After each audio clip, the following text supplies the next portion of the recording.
A very good evening, everyone, and welcome to the free university guidance program that is proudly presented by the Muslim Majlis of the University of Srijaratanapura under the Revived Mind program that we are doing. And today, first of all, we would like to congratulate all our younger brothers and sisters who have successfully passed the hurdle of A levels and are now awaiting their university entrance and a wonderful university life ahead. So basically, today we'll be covering the English medium university guidance program for the four different streams. That is the biological science stream, the physical science stream, arts and commerce. So before I move into the biological science stream, it is my honor and pleasure Ashfaq Sharifu, who is currently an MBBS undergraduate from the Faculty of Medical Sciences of the University of Srijaratanapura. And for physical science, we have Arman Shalik, who currently follows the Bachelor of Science General Degree program at the Faculty of Applied Sciences. For commerce, we have Aini Yasir, who currently follows the BSc degree in Business Administration from the Faculty of Management Studies and Commerce. And finally, for arts, we have Mariam Arif, who currently follows a Bachelor's of Degree in English from the Faculty of Humanities and Social Sciences. Right. So with that, without taking further time, I shall move on to the biological science explanation, which I myself, Ashfaq Sharifu, will be doing. So let me get the screen shared. Right. Perfect. So basically before, sorry, right, perfect. So basically, before we move on to, biological science as a stream, I would like to give you all a general overview of exactly what university guidance means, right? So now, Nagibali, you all have, passed the great hurdle of A-level examination, which is a huge success and a huge barrier examination that you really have to pass in order to pursue a stream. So what's the problem that's happening with the current generation is that although some people, they have the proper marks, they have the proper qualifications, due to improper handling with the UGC and due to improper, I would say, if you make some mistake in your UGC application process, at the end of the day, a course that you are supposed to get tallying with your Z score will also become abandoned. That is why choosing the right university is something that is very important. So who are the people who can apply for a university degree in a state university? So today we'll be mainly focusing on the state universities. So you should have 3 passes. It depends for each course, your minimum requirements. So basically you should have 3 passes. Your common general test marks should be 30 or above, and your Z score is not at all an issue when you apply for UGC state universities. So what are the common issues that people have these days is that you can apply for a lot of courses, but you really don't know how to prioritize and how to rank your courses. So ranking of courses also will be touching a bit today. And then there's a concept called district quota and merit quota, right? When it comes to university applications, that also I will take medicine as an example and explain you. And you can cancel courses within 60 days of your application. And you can also change your Unicode. That Unicode in the sense for each course, there's a specific code. Now, for example, medicine is 001. Okay. So just like that, your Unicode order can be changed within 30 days. Okay. All your applications is processed via online. And once you do your online application, you will have to even post it to the UGC. So there are certain symbols in your book. NQC means not qualified candidates. That means now, if there is a course for which not even a single candidate has got the minimum requirements. Now, let's say, for example, for medicine, University of, let's say, for medicine, Uva Wellassa University of Sri Lanka, no one is qualified from Colombo district. The reason is, when you take the Z score of Uva Wellassa medicine and you compare with the Z score of Colombo district, okay, all the Colombo district medicine quota is done. I know it's a bit messy here, but then when I take medicine as an example and explain you all will understand. Okay. Then hashtag is for candidates who should pass aptitude test. So certain courses require you to sit for an aptitude test. And certain courses require you to have a specific grade for your O levels. For example, if I'm not mistaken, you should have a B or a C to do law. at your O-level examination. So things like that. And certain ones, you should have an aptitude plus your relevant specific subject passes at your O-level examination, right? So if you make a mistake anywhere in your application process, there is no chance for you. There is no sorry for you. You will be rejected and not considered for any course. And there is no concept of mutual transfer, right? Now, let's say now 5-10 years ago, you could do mutual transfer. Like, for example, if I'm in Jayawardhanapura Medicine and there's another person from Kelaniya Medicine, and if he wishes to come to Jayawardhanapura and I wish to go to Kelaniya, we can change. But that was the old days. Nowadays, you can't do mutual transfer. That is not allowed. Okay, but you can, submit an appeal, and that can be taken to an appeal board. I don't know whether we'll have the time to touch on appeals, but, after you create or after you get a certain course, you can apply and go to a course that is of higher preference by you. Okay, so you should know your subject, know your course, know your university, your Unicode, and your preference order. Okay, so who are the people who get selected for this UGC course? Actually, the selected part should come forward. The first group of people are those who get selected from the first round. Okay, so from the first intake, there's a group that is selected. And there's another group that is held pending, the waiting list. So in case someone who gets chosen from the first lot withdraws, someone from behind can come forward. Okay, so that is the waiting list. So one set will get completely selected, one set will wait, and one set is completely rejected. So so you will have to pay 50 rupees to UGC when you do your online application. And it's better if you can, do a bank deposit without doing a cash deposit machine across the machine, because I think there were a lot of problems even last year when you went to do it through cash deposit machine. You can do it through your, card, or, you go to the bank, fill the slip and do it. Okay. And then you can get registered. And after you get registered from the UGC, some time will go and UGC will give the cutoff, right? Again, a cutoff day. So it will say now you are selected for Medicine Jayawardhanapura. Like that, UGC will give a cutoff date. From the cutoff date, then according to whatever the time period that is there, the universities will call for applications. Okay, right. So if you all have any problem, you can ask, at the end of my session or even at the end of all the sessions. We'll be more than happy to answer your questions. Okay, right. Now, we'll come specifically talking about biological science stream. Now, what I mean by biological science stream is you have done chemistry, physics, and biology as your A-level subjects, right? So what we are trying to focus here is, myself and my subsequent speakers will be speaking about their respective streams. So if you have done biology, chemistry, physics, so these are the courses that you can do. And Nagimali, now, when you choose courses, it's not, prestige, or it's not just for the sake of choosing a course, right? Always look where your heart is, okay? Always look what exactly you prefer. Always look what exactly your passion is, right? Now, there can be a boy or there can be a student who has marks to get into medicine, but he does not want to do medicine. He wants to do, let's say he wants to do something like molecular biology at Colombo. So wherever your heart is, do what you love, because that is when you will excel and do what you love to your maximum, right? Just because your parents force you, just because the society forces you, just because your friends force you, there's no point in choosing a course. Okay, that is the point number one. After that, be mindful of your order, your Unicode order. This Unicode order is the one that is going to determine how UGC is going to rank you when they choose people for courses.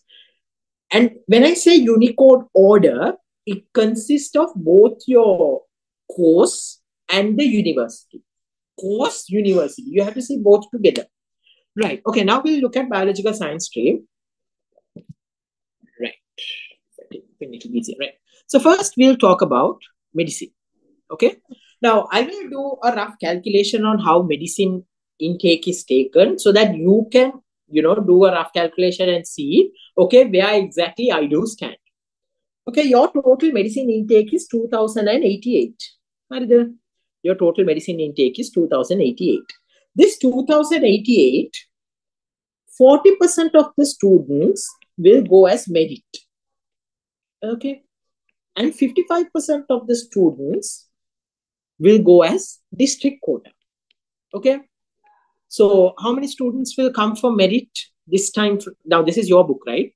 So from 2088, if you take 40%, you get it like around 835 students will go on merit. Okay. And on district quota, you will get 1,184. Right. Now, what do you mean by merit? Merit is the first 40% of students who are selected on an island rank basis. That means if your island rank is within 835, you will surely get medicine. If you put medicine as your first choice, you will surely get medicine. If your island rank is within 835. Okay. Now imagine your island rank is behind 835. Then how do you determine the fact that you are going to get medicine? So for that, you have to check this 835 island rank corresponds to how much of district rank. Now, for example, let's say I'm from Colombo district. Now, I should find from my friends 835 or island rank closer to 835. Let's say 834, 32, 31. So 835 island rank corresponds to Colombo district rank how much? Let's say, for example, it corresponds to Colombo district rank 180. Okay. So 180 students from Colombo district will go through the merit quota. Okay. For medicine. Okay. 180. Then how do I calculate the district quota? Now, district quota is a fixed value. You get it from the population of your district divided by the total population of Sri Lanka into 100. Right? So if you do that calculation for Colombo district district quota is roughly, if I'm not mistaken, it's 128. Y'all please check it out. As I can remember, for our year, it was 128. It changes every year, right? So just check with your year, what is the Colombo district quota. Now, if you add both these two, you get 308. So if your district rank from Colombo district is within 308, you are sure to get into medicine, right? This is the basic calculation. Unless, if some one or two people from above withdraw medicine, then the people from behind will go. That is simple logic, no? So if you have a district rank of 308 from Colombo district, you can get into medicine, right? Now, I think my time is also running short. Now, we'll see where, now, in order to get into medicine, you should have 2 CS. Medicine is a 5-year degree program. Okay. First 2 years, you all will be doing preclinicals. Next 2 years, you all will be doing paraclinicals. Final year, professorial unit. And after 5 years, you will get an MBBS degree and you will get the title doctor in front of your name. And after that, you have to do 1 year of internship, compulsory 1 year internship. Okay. And after the internship, you will get a registration from Sri Lanka Medical Council. Okay. So in order to be a complete doctor in Sri Lanka, you should have completed 6 years. That is 5 years of MBBS degree and 1 year of internship. So you have, I think we have 11 or 12 medical faculties in Sri Lanka with the newest addition of Uwa University. So you have it in Colombo, Peradeniya, Jaffna, Ruhuna, Kalaniya, Jayawardhanapura, Rajarata, Eastern, Wayamba, Sabragamo, Moratuwa, Uwa. Now here, ranking medicine, I don't think I will have time to talk about ranking medicine. If any one of you all have any questions in how to rank your medicine order, you all can contact me. I will give you some contact details at the end, right? Because if I go to talk about ranking medicine here, it will take a long time. So this is medicine. And after medicine, we have dental surgery. Dental surgery is also 5 years. Okay. At the end of the 5 years, you get a BDS degree. That is the Bachelor of Dental Sciences. It is there only in Peradeniya and Jayawardhanapura. Jayawardhanapura also they recently started. They started it in 2020. Okay, so Peradeniya and Jayawardhanapura, you have dental surgery. Now, this order of what I'm speaking is the common order. In which people, yes. Okay, maybe someone, right. So it is the common order in which the people of the society, I don't know, for some society norm that comes about. Okay. So dental surgery is this, you should have 3 years. So dental surgery also, you can use the title doctor, right? Then we have veterinary surgery. That is also 5 years. That is only there in Peradeniya. And they also, you can use the title doctor, veterinary science, right? So if I'm to talk about individual courses, there's a lot we can talk, but due to time constraints, I had to just list down the courses. So for every course, now, even if I be a doctor, there is no compulsion I have to work as a doctor. I can even work as a lecturer. So for every course, there is this lecturer pathway also that you can take. Okay, then you have agricultural technology and management. Okay, so they deal with not agriculture. Now there is a separate course called agriculture, right? Now those agriculture people will look after more theoretical aspects.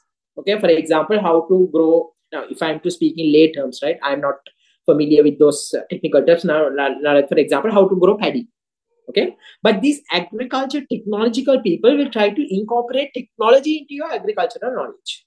Okay, so for that, you should have chemistry, physics, biology, or chemistry, mathematics, agriculture, or chemistry, biology, agriculture, mathematics. So this is 4 year only at Peradeniya. Then we have agriculture, the normal agriculture, Bachelor of Science in Agriculture from Sabaragamuwa, Eastern Jaffna Rajarata Mayamba. Okay, so this is also 4 year agriculture degree. Then you have food science and nutrition, which is a very good and a very trending course, I would say. There's a lot of opportunities in countries like Australia and the UK. You can do your PhD. It's easy to get a PhD into food science and nutrition, and it's a very highly sorted, course. It is there only in Mayamba, and it's 4 years. Okay, so you can specialize in food science and technology, and also applied nutrition. So they can come and work as nutritionist in the hospital, right? Then you have food science and technology, which is a small deviation from the top one.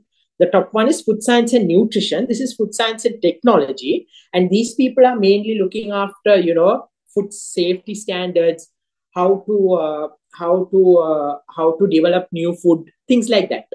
Okay, so this is there in Jawaharlal Sabaragamuwa, Peradeniya, 4 years, and it's a special degree. Yeah? Then you have Ayurveda, medicine and surgery. That also, the scope is there only within Sri Lanka. Even abroad, countries like India, there is scope for Ayurveda, medicine and surgeries, and these people can also get a doctor in front of their name. This is there only in 2 universities. One is at the Faculty of Indigenous Medicine of the University of Colombo, and the Gampaha Wickramarachie University of Indigenous Medicine, which is there in Gampaha. So this is also 5 years plus 1 internship. Then you have Unani medicine. That is also similar to Ayurveda. These are the traditional medicine methods. And this is there only in Colombo. So Ayurveda has more of an Indian descent. Unani has more of a Islamic and more of a Middle Eastern descent. Then you have Siddha medicine, that is more of a Hindu descent. That is there in Jaffna and the Trincomalee campus of the Eastern University of Sri Lanka. That is 6 years. That is 5 academic years and 1 year internship. Okay. And the problem with Siddha medicine is it is conducted in Tamil. Now, medium of conduct for the previous ones, what I told was English. Okay. In Trincomalee campus, they do it in English. But in Jaffna campus, they do it in Tamil. So just keep that in mind. Then we have biological science, which is a very vast and a very broad topic to speak about. And there are 2 types of degrees when you take biological science. One is the general degree in 3 years. Another one is special degree. Okay. So I think at the end of the second year, they have an exam. And from that exam, those who get the highest or those who get some mark, then they divide you into your specialization. Then it will come to 4 years. Some people stop with a basic degree. That is the general degree also. Biological science has a huge scope. You can be a lecturer, you can be a scientist, you can be a technologist, you can be a researcher, you can be anything with biological science. So you can do biological science at Colombo, Peradeniya, Jawaharlal, Kelaniya, Jaffna, Ruhuna, Eastern, Southeastern. At all the universities in Sri Lanka, almost all, you can do a BSc degree program. Then there is a special degree called Applied Sciences in Biological Science. So these people are not now. The biological science that I told above is the general biological science. So they are more into, the theoretical aspects of biology or biology-related subjects. Applied science is more of a application type biological science, right? So that is, you can do it 3 years at Sabaragamuwa. If you want to do BSc in Environmental Science and Natural Resource Management, 3 years. If not, Environmental Science and Natural Resource Management, honors for 4 years. That means At the end of the second year at Sabragamo, they have an exam. Those with the highest GPA are eligible for 4 years. All others will get the 3-year degree. Okay. And for each of the uni, there is a lot of biological science degrees, right? So you can see you have applied science. Then you can do a joint major. That is a major in 2 subjects. You have applied biology, environmental science, and all that. Now I'm going to talk about the most important one. That is the allied health sciences. The allied health sciences is a very vast and for research, and it has a very good scope abroad, right? The C is your extent, allied science. So first you have health promotion, that is at Rajarata, if I'm not mistaken. 3 years also is there, 4 years is also there. So basically they are going to promote health. For example, AIDS campaign, thalassemia campaign, epilepsy campaign. So the people who conduct the campaign, apart from the doctors, are these people, the health promotionists. Okay. Then you have nursing, which is a wonderful job, okay, for both male and female. So it is there in Peradeniya, Jawaharlal, Ruhuna, Jaffna, Eastern, and the University of Colombo. But when you do nursing, there is a lot of criteria that you have to follow. Nursing is 4 years. So there's a lot of criteria. So you should have 3 years and an SAT English at GC O-level examination. Okay. And your height should be 4'10". You should not have any deformity. Okay. Yeah. So that is nursing. So nursing is also a very good this thing. Now, even if you do nursing, you don't have to work as a nurse. You can go as a lecturer. You can go to research. Nursing research is a very good and a trending topic these days. Then you have pharmacy. That is also good. You learn about drug development, drug regulation, everything related to drugs. So at Peradeniya, Jawaharlal, Jaffna, Ruhuna, you can do this for 4 years. Then you have MLS. This is one of the best courses you can choose if you miss medicine, right? Personally, MLS, that is the medical laboratory sciences. These people are the ones who are involved in making all our laboratory tests. Now, if I give a glucose test today, right? If I give my blood sample for glucose, they are the ones, who take the sample, who put it to those gadgets. They are the ones who interpret the sample. So all the things that are related to medical investigation is done by MLS, right? These MLS people, that is the medical laboratory scientists, they play an integral role in, I would say, diagnosis and management of any medical disease. If we did not have medical laboratory scientists, medicine would never have been there, right? So it's then Peradeniya, Jawaharlal, Ruhuna, and Jaffna. Then you have radiography, that is the people who take the X-ray, CT. So that is then Peradeniya, that's also 4 years. Then you have physiotherapy, that is also a good course, that is, exercise, not exactly medicine. They look after exercises mainly, right? So you have it in Colombo and Peradeniya. Then you have biochemistry and molecular biology, which is a wonderful subject. If you want to go into research and if you want to be a scientist, this is a very good course to choose. It is there only in Colombo for 4 years. You can do it in biotechnology or molecular biology. And this course has a very high ISET score. Then you have fishery and marine sciences from Ruhuna, 4 years. Then you have environmental conservation from Kelaniya for 4 years, or you can even do for 3 years. Then you have animal science and fisheries, which is now what was there in Ruhuna was marine. Apart from marine, if you want to learn about the other animals specifically, you can do it in Peradeniya for 4 years. Food production and technology, you have at Bahemba. And you can do specialization in aquaculture, livestock. So if you are someone who likes to learn about food culturing, livestock, fishery, aquaculture, then this is the best course for you. Then you have agricultural resource management and technology at Ruhuna. You have agribusiness management, that is how to manage agriculture in the country at Ruhuna. You have green technology, that is also trending technology, course from Ruhuna. So in this course, basically, they look after, sustainability, how to create a sustainable environment with minimal environmental pollution, all that these people look after, the green technologist. Then you have animal production and food technology from Overwellassa. You have export agriculture that has a huge demand abroad. You can work with income tax and you can even work with Sri Lanka Customs if you have this degree from 4 years. Aquatic resource technology, occupational therapy. Now this is a new course that was introduced, I think, only 2 or 3 years. That is given by the Faculty of Medicine at the University of Kelaniya, occupational therapy. Now, these people look after terminally ill patients. For example, Alzheimer patients, cancer patients, stroke patients. So their rehabilitation, they are looking after, all that is done by this occupational therapy people. So they do it for 4 years, and it's a very good trending degree in the UK. So if you have an idea to migrate, and let's say you miss the above courses, occupational therapy is a good topic.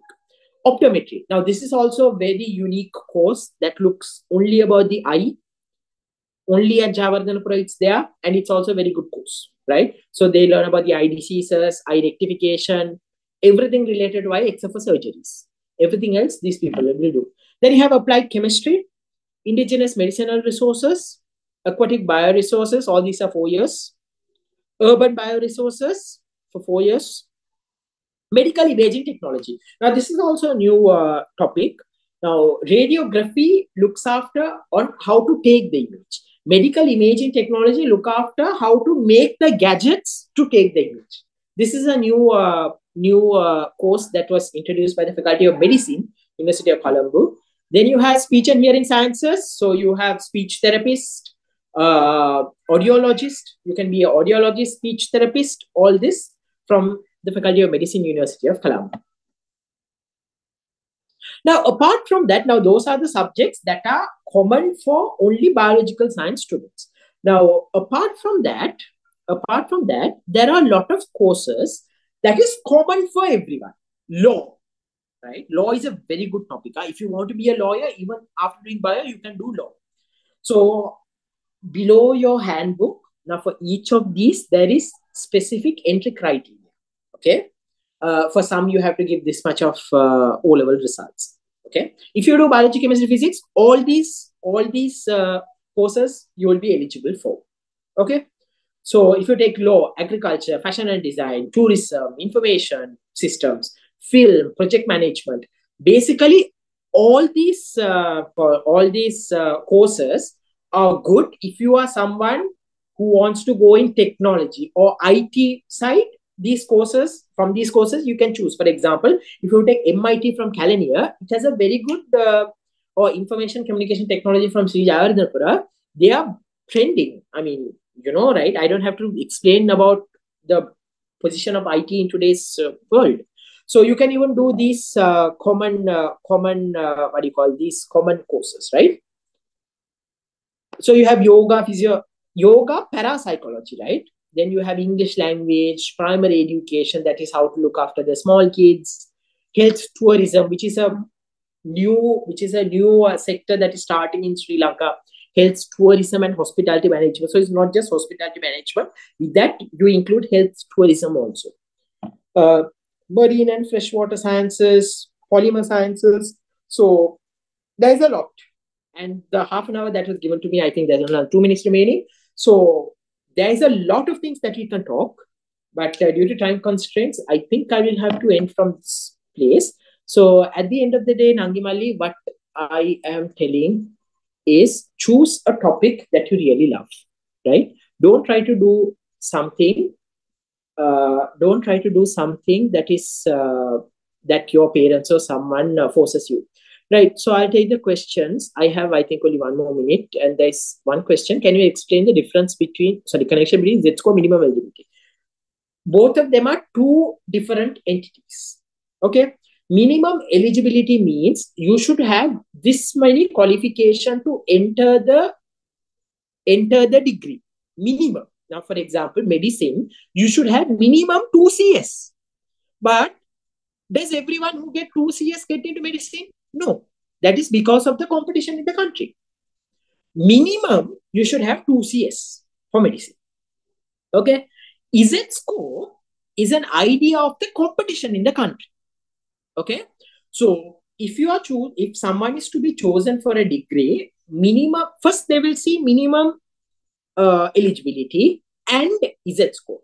So minimum eligibility should also be positive. Z-score should also be positive to get into your subject. Hierarchy of courses when applied. That also, at the end of the day, your passion. Okay. Now, if anyone wants to know how to rank medicine, I will put my number here. So then you all can, only for medicine now. Others, of course, I'm very sorry, I don't have an idea. If anyone wants to know how to rank medicine, you all can, contact me through this. And yeah, Right, I forgot this human biology. Now, human biology. I'm very sorry. Can you just give me, 1 or 2 minutes? The organizing committee. I'll just answer only this question on human biology, and I'll give it to the next speaker. Right. Okay. So, if I'm to talk about human biology is a course like this. You have to get into general BSc. Okay, and after 1 year, those who get the maximum Z score, that is very competitive. I think you have to have a GPA of more than 3.8. Okay. And if you have that, that is after 1 year. At the end of the second semester, you have to have a GPA more than 1.8 from any biological science university. Maybe it's Jaffna, Jayapura, Colombo, any biological science university. uh, if you join any biological science university, and at the end of your second semester examination you have to have GPA of more than 2.8, and then you can apply for biological science. So when you apply for biological science, they have an interview. But sorry, human biology is there only in Jayawardhanapura. You get an interview, and if you pass that interview, you can do biological science. So you do 1 year general biology degree at any university. The remaining 3 years you do it at Jayawardhanapura Medical Faculty. That is the most important thing. And in that second and third year, you will be learning with first year and second year medical students, right? More or less, medicine is what you study, except for the application of medicine. Theoretical medicine you will study, okay, for second and third year. Final year is an entire research year. So at the end of 4 years, you can be a fully fledged scientist, I would say. So they study like half of medicine, and that is the only Javadapura, and that is a very good degree to choose. But the problem is you have to shine in your second semester. You can't determine that from your Z score. So you have to get into a general degree. Then you have to, from your second year, you have to shine there. Okay. And if there are any other questions, I will take it at the end of the session. And yeah, so with that, so thank you everyone. And that will end our biological science university guidance program. And up next, in order to conduct the physical science session, I would kindly invite Arkam Shalik, who currently follows a Bachelor of Science general degree program at the Faculty of Applied Sciences in the University of Sri Jagannath. Over to you, Arman. Right. Jazakallah khairan. Assalamu alaikum wa rahmatullahi wa barakatuh. So I hope there are physical science stream students who have completed their A levels in physical science stream. I mean, combined mathematics, physics, chemistry, and maybe there are students who has completed their A levels in physical science stream ICT, combined mathematics, physics, ICT. And including combined mathematics, there may be some other combinations, Kerala. There may be students here from physical sciences. Okay, so now listen carefully. Before I start this lesson, I'd like to tell you one important thing. So, guys, brothers and sisters, listen. If you want to select a course, okay, as our previous speaker said, it's not about what is best key in way. Okay, for an example, if you take the physical science stream course lists, okay, so many students having a high demand for engineering. So that doesn't mean engineering is the only thing that you can do. Okay, there are various number of courses which is having a very good scope in the industry. Okay, especially physical sciences. Okay, so engineering is one pathway that you can do. Okay, just because you got a Z score, that is not uh, when you compare with the previous year's Z scores. Okay, if you feel that I might not get eligible to enter the Morato engineering faculty, I might not be able to get into the Veradin engineering faculty, I might not be able to get into Ruhuna or Sri Jayawardhanapura University engineering faculty. What can I do now? I will be doing my exam second time. එහෙම හිතන්න එපා. Because engineering is only one course that you have, but still you can achieve that engineer dream or as engineering dream through an alternate pathway. Okay, there are plenty of ways that you can do. So I'm going to mainly focus on the ways that you can achieve. You can, in short, I will be telling you, and I will tell you what are the courses that you can apply and how you can do the course ranking. And in order to do the courses ranking, what you have to consider mainly. Okay, So the very first thing, you have to select a clear goal. After A levels, I hope everyone is having a very good clear goal. What you have to do in future, what you want to be. Do I need to work in data science field, or do I have to work in engineering field? Do I have to work in lecturing field? Do I have the passion to learn physics or ICT, the chemistry? The which path suits me according to my potential and according to my interest. So the main thing is you must have a good interest in whatever the thing that you have to do, okay, that you are willing to do. For an example, if you want to be a data scientist, or as if you want to work in data science field, the main thing that you should know is what are the subjects that will help, or is that will give you a super support to get into that field. So some students might think, Morato University, artificial intelligence is the easiest path. Kilo. Obviously, it's kind of an easiest path, but not everyone is eligible to get into that path, get into that course, right? Only a few number of students are able to get into that course. But because of that, if you give up on your dream or your goal, okay, without doing any research, Puta, then you will not be able to, or after 10 years, okay, you will regret your decision. So, for an example, let's say you want to go into data science now. If you can't do artificial intelligence, then you can try engineering. If you are not eligible to go for engineering, try physical sciences. In physical sciences, there are universities who offer course units or subject combinations. We can, if you take as an example, the University of Sri Jayavardenepura, we have maths, computer science, statistics as a combination. So, if you take data science stream, maths, statistics, computer science, those are the main three subjects that's like very closely bonded for what? Data science. So if you can't do AI, then you can try physical sciences. Physical sciences, well, you can do your specialization in computer science or in statistics or in mathematics, and you have to learn some coding person. You have to do some self studies, and you can get into the field as an entry level data science, say a data scientist or entry level data analyst, and with some experience you can get into that position, data scientist position. So this is one simple example I gave you. So that same goes for the engineering as well.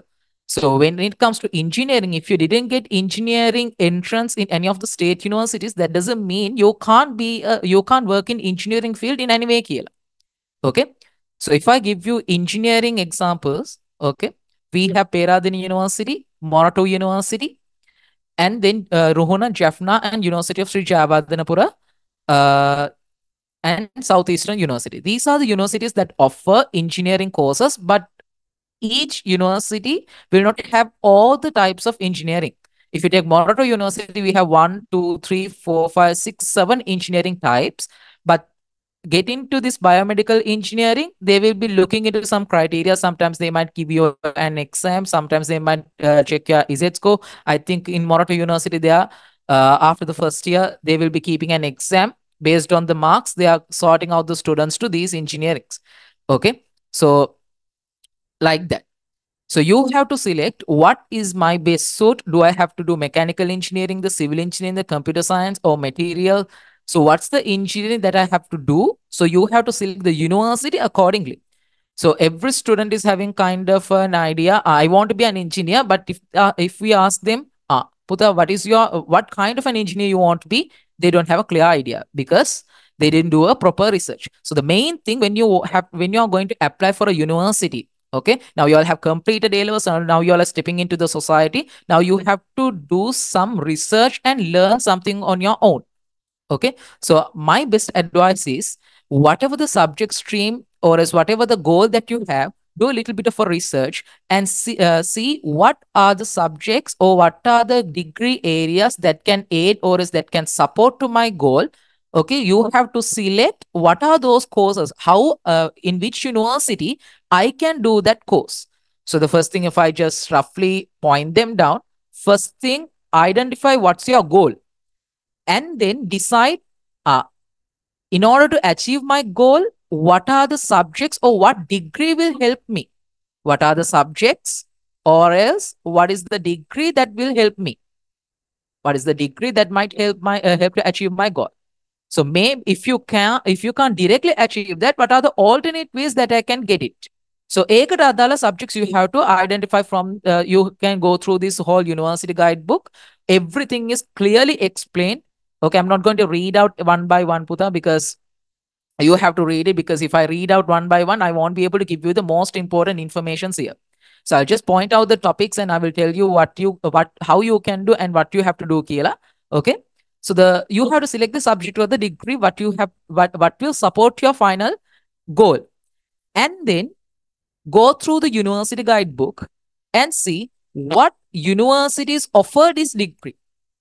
And then you can do a little bit of research. What are the high ranking universities in Sri Lanka? Every university, state university in Sri Lanka, super puta. ඔයා කොහෙ ගියත් ඔයාගේ degree එකට less recognition කියලා no one can tell. So every university in Sri Lanka is having a super high demand in the industry.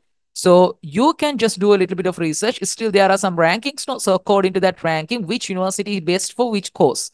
Okay, so Monato University highlighted for engineering best. Colombo University, medicine best. Java Dhanapur University, commerce stream and physical science. When it comes to statistics, it's the best. Like that, there are universities. So you can do a little bit of research and you can identify what are the universities. According to that, you select your courses. What are the courses that will support my degree? I will take a simple example. I will take data science. So from an example, if I explain this, you will get a better idea. So if you take data science, there are various pathways that you can enter the data science field. Why I'm taking this data science? Because that is the trending subject stream, or that is the trending one in the current context. Okay. So why this data science? How you can enter this data science field? One is engineering. When it comes to engineering, electrical engineering, electronical engineering, computer science engineering, okay, mechanical engineering, okay, those areas can support you to enter the data science field. Okay, so with the experience, you can excel in that field and you can go for a good position in that field. So let's say you are unable to enter engineering faculty, you can try artificial intelligence.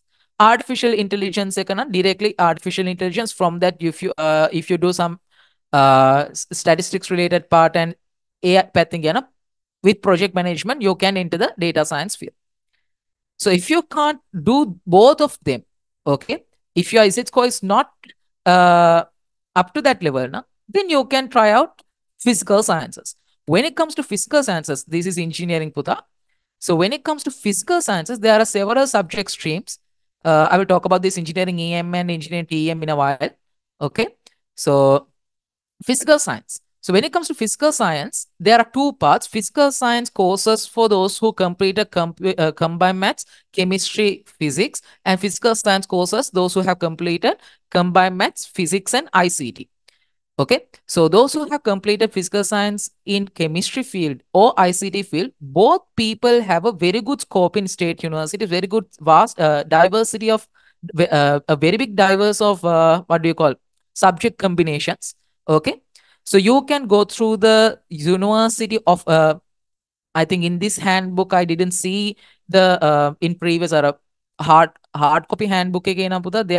They have mentioned that in Colombo University under physical sciences, what are the subject combinations? In Sri Jawadhanapur University, what are the subject combinations? It was mentioned in the handbook, but in this university guidebook, the PDF file, I couldn't find it. Okay. So if I find it, I will be sharing that in that with our organizing committee. You can collect it from there. Okay. So what I'm trying to say, do a little bit of research. I will take University of Sri Jawadhanapura. We have subject combinations: maths, computer science, statistics, maths, chemistry, physics, maths, computer science, applied mathematics. Like that, there are subject combinations. If you take Colombo University, maths, applied mathematics, computer science, physics. So like that, there are subject combinations. So you can select what subject combination is best suit for you. But the thing is, when you're applying for universities, you can't apply with the subject combination. For an example, let's say you want to go for data science from physical science stream, entering physical sciences, completing your degree in physical sciences, and specialization is in statistics or computer science, and you're going to enter the data science field. So that one you can do by selecting computer science, statistics, and mathematics in Sri Jayawardhanapura University. But you have to do a research and select what are the universities that can offer those courses, that what are the universities that has similar combinations, and you take the list of those universities. And then what you have to do, take a piece of paper, write the course, physical science in which university, physical science in which university. So with that, put a small note. In this university, these are the subjects that I have for my goal, that I can support for my goal, that can support for my goal. And then this university, these are the subject combinations that can support my goal. Put note. So it will help you to understand what university do I have to prioritize in order to apply the universities in university when you're applying to UGC. Right? Right. So that's the way you have to do the ranking part, Puda. So when it comes to engineering, TM and engineering, this one, transportation, logistics engineering, these two will not fall under engineering faculty, but still it's a engineering course. Again, under engineering category, when it comes to Moroto University, under engineering category, these are the 8 parts they mainly consider. Those who are unable to enter this part still have a chance to do engineering courses, earth resource engineering and textile and apparel engineering. The other one is transport management and logistics engineering. So these 3 areas, earth resource, especially textile and apparel engineering, having in recent years, if you do a research, you can see a very high demand in mainly in Japan, countries wala textile and apparel engineering වලට ලොකු demand එකක් තියෙනවා. So when you take Chile වගේ foreign countries having a very big demand for earth resource engineering. Okay, transportation and logistics engineering is actually a growing engineering field in Sri Lanka as well. So these are the areas that you can enter. You have to do a research. Again and again I'm saying you have to do a research. What are the scopes that I have? But you have to do the research according to your interest and your potential. Okay, so main thing is potential, your interest. If you have the interest, you will actually improve your skills and you can automatically get that potential. Okay, right. So this is regarding the engineering and physical sciences. So what is the minimum requirement to enter the physical sciences is 3S. Okay, and how you have to take those S passes is given here. Combined mathematics or higher mathematics, chemistry or physics. And as the third subject combination, you can have one of these subjects. So you can, if you have done 3 subjects according to these combinations in A levels, and if you have minimum 3 S passes, you are eligible to apply for physical science courses, okay, under these universities. Okay, these universities. Right. So next one is computer science. So when you go through this part, if you have already read this university guidebook, some students might think a computer science kila වෙනම එකක් තියෙනවානේ. Okay, and the universities that offer computer science degrees only School of Computing in Colombo, Jaffna, University of Jaffna, University of Rona, Trincomalee Campus, Eastern University, Sri Lanka. So only those 4 universities offer computer science. So if I want to do computer science, are these the only 4 universities that I have as options? No. When it comes to physical sciences, this is what I'm showing you. What are the alternate paths? Okay. When it comes to physical sciences, as I told you, under physical sciences, there are subject combinations which has computer science. If you get Colombo University, there may be 4 subjects in a combination. Peradeniya University also like that. Jayawardhanapura University also like that. There are 3 subjects in a combination.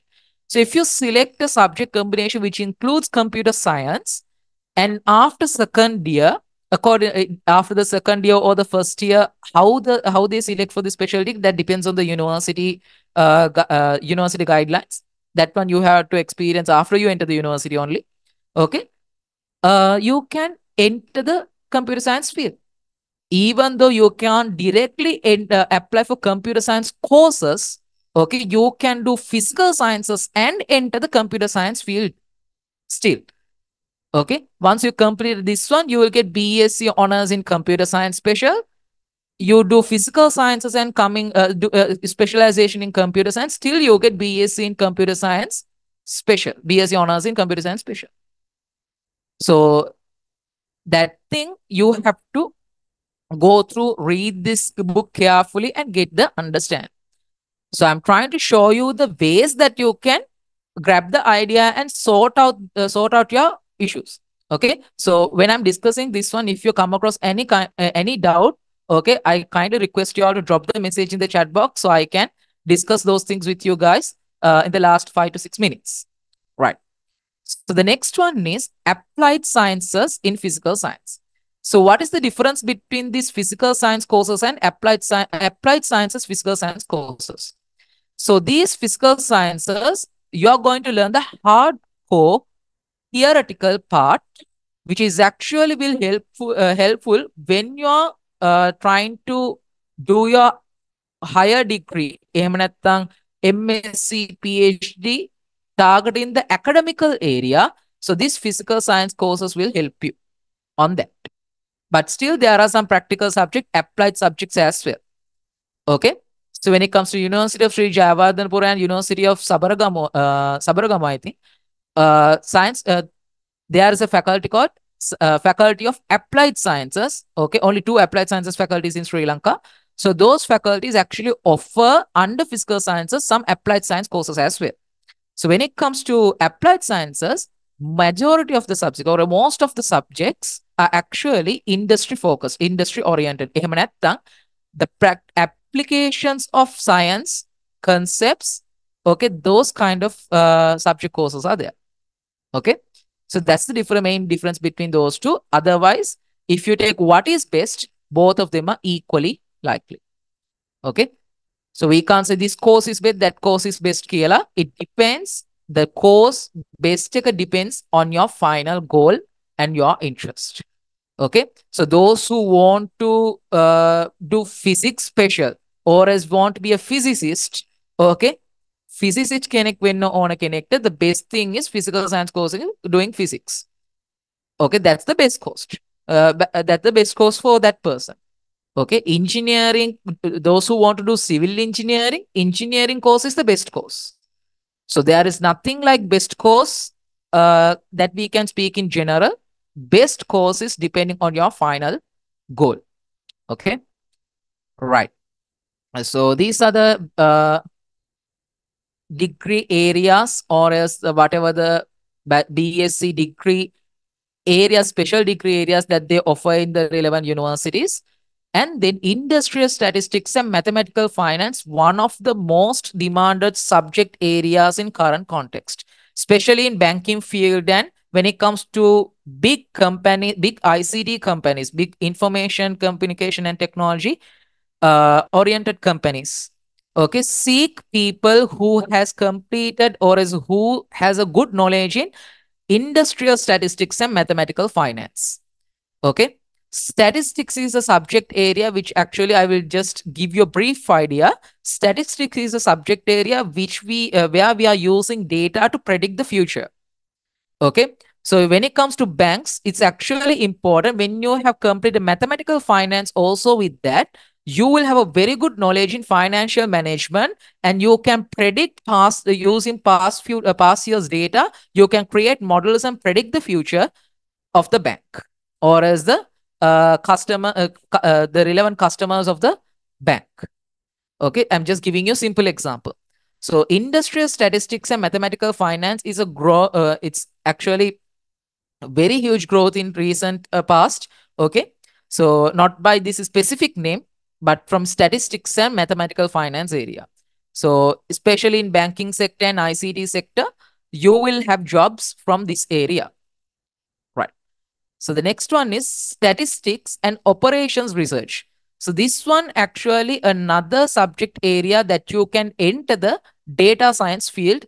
Actually, you can't directly enter that. You have to enter as an entry-level data analyst, and then project managing field you have to work, and then you have to enter the data science field. So I'm just giving you one example. That doesn't mean statistics and operation research karut only data science that we can do. No, there are some other subject areas, some other areas that we can focus on through these courses. Okay, right. So now physical science, information communication technology, this is the area or else the sub course that the students who have completed combined mathematics, physics and ICT in their A levels. Okay. So this is one of the best BSc degrees that you can get. Okay. Those who have completed ICT in for their A levels, PICT, physics and ICT.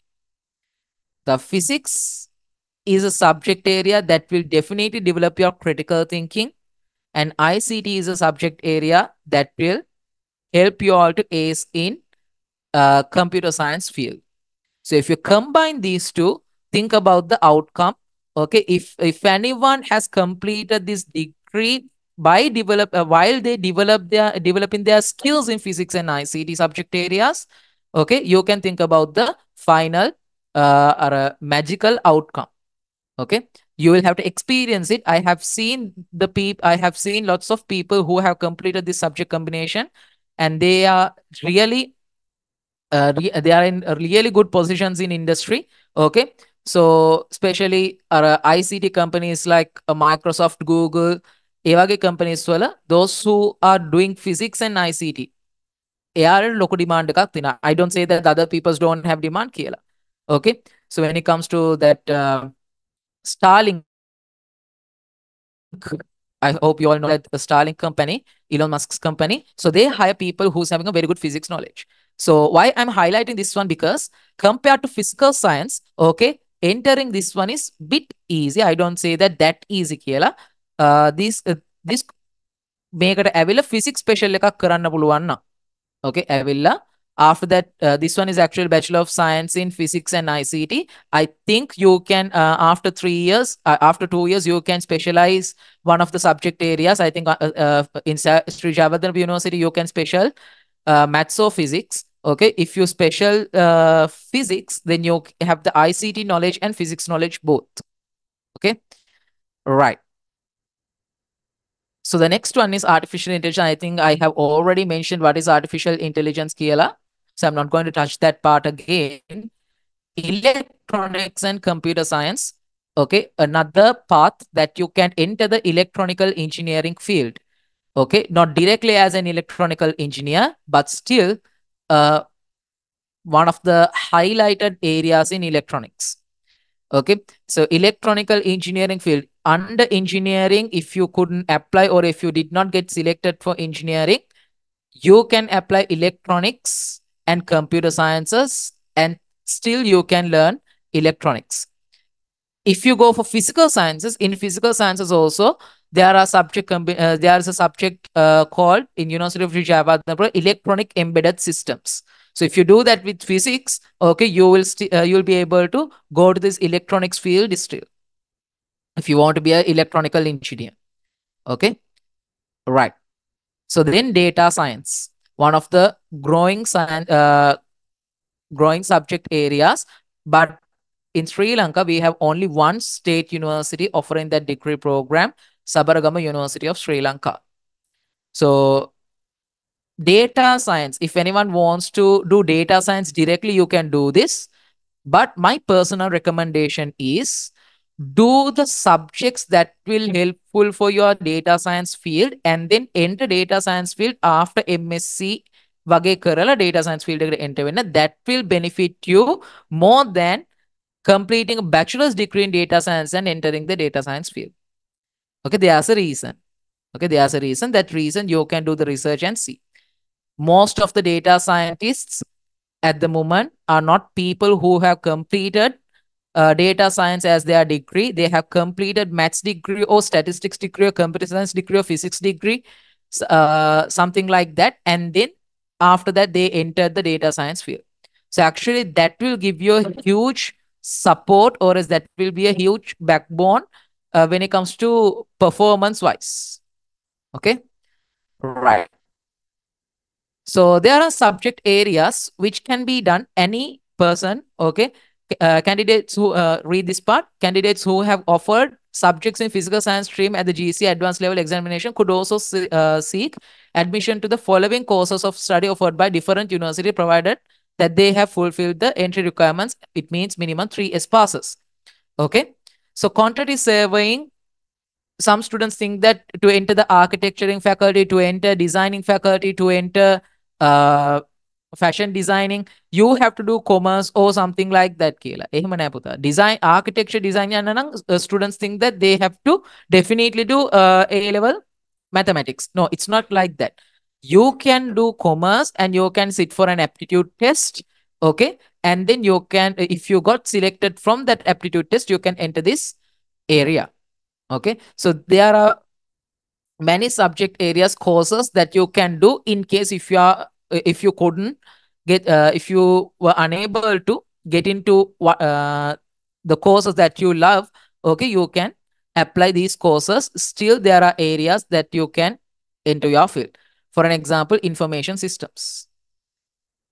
Hari, if someone wants to go in ICT field but they couldn't apply for computer science or engineering or physical science එකෙන් ගිහිලා ICT යන්නත් බැරි නම් you can do information systems or is information technology and management. Okay. So there are alternate ways. The thing is you should be wise and select those subject areas. Okay. I think my 30 minutes is over now. So is there any questions regarding this one? The way that you have to select the courses. Did you get a proper idea, guys? Is there any unclear part or any doubts? So if there are any questions, you can ask me, or else if you all are clear with the things that we discussed or that I told you so far, you can drop a message in the chat box, yes or no, something, please. I can't see any messages.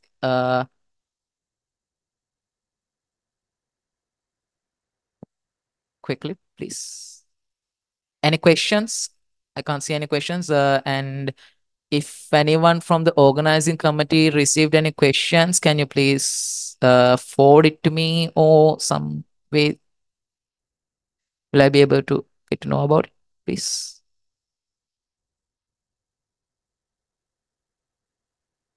So can we choose applied science and do a specialization from computer science? So can you do applied sciences and do a specialization in computer science? Again, as I told you, go through this one. Let me show you that part. Applied sciences. Applied sciences. Here under applied sciences, BSc honors joint major කියලා එකක් තියෙනවා, and then you have to go through this book. If you have the hard copy, see in some universities under applied sciences, they offer computer related subjects. Definitely there will be computer related subjects, but the thing is when it comes to applied sciences, I exactly don't know how it's happening. Okay, when it comes to applied sciences, physical sciences, you can select the subjects, but specialization in computer science computer science special killer degree එකක් නැහැ, because they say that here in Rajarata University, bachelor's of science in applied sciences, this is 3 years general, and then 4 years is coming industrial mathematics and applied sciences කියලා තියෙන්නේ. So here you have in Sabaragama University, bachelor of sciences, applied honors in computer science. So here you have one degree which is specializing in computer science and technology both. And then, yeah, those are the, that's the only university I saw the computer science part. Here you have Bachelor of Science, honors in computer science in Vaunia University. Through applied sciences, you can do computer science honors in Vaunia University. So yes, there is a scope, but the university is different. You have to check with the university. There are not in every university you can get that honors degree in computer science through applied sciences. Okay, through applied sciences you can get computer science degree in Vaunia University and Sabaragama University. In Vaunia University, it goes as honor BSc honors in computer science, and this one computer science and technology both. Okay, right, all right. So I hope everything is clear, and I think I can give the session to hand over the session to the next speaker. So give me a minute. Yeah. So I invite Aini Asir to give you an idea about the commerce stream, how to select the subject stream and all. Thank you so much, guys. If you have any questions, you can uh, contact us. Okay. So I will send my number also in the chat box. Okay, my name is Arman and I am a third year undergraduate of University of Sri Jayawardhanapura, and my degree focuses on physical sciences area. Okay, thank you. Thank you, Brother Arman Shalik. A very good evening to you all, guys. So let us get into this. So the first and foremost, we shall thank the Muslim Majlis of University of Sri Jayawardhanapura for conducting such a fruitful program and giving me the opportunity to conduct this particular program for commerce stream in English medium. So let's move on.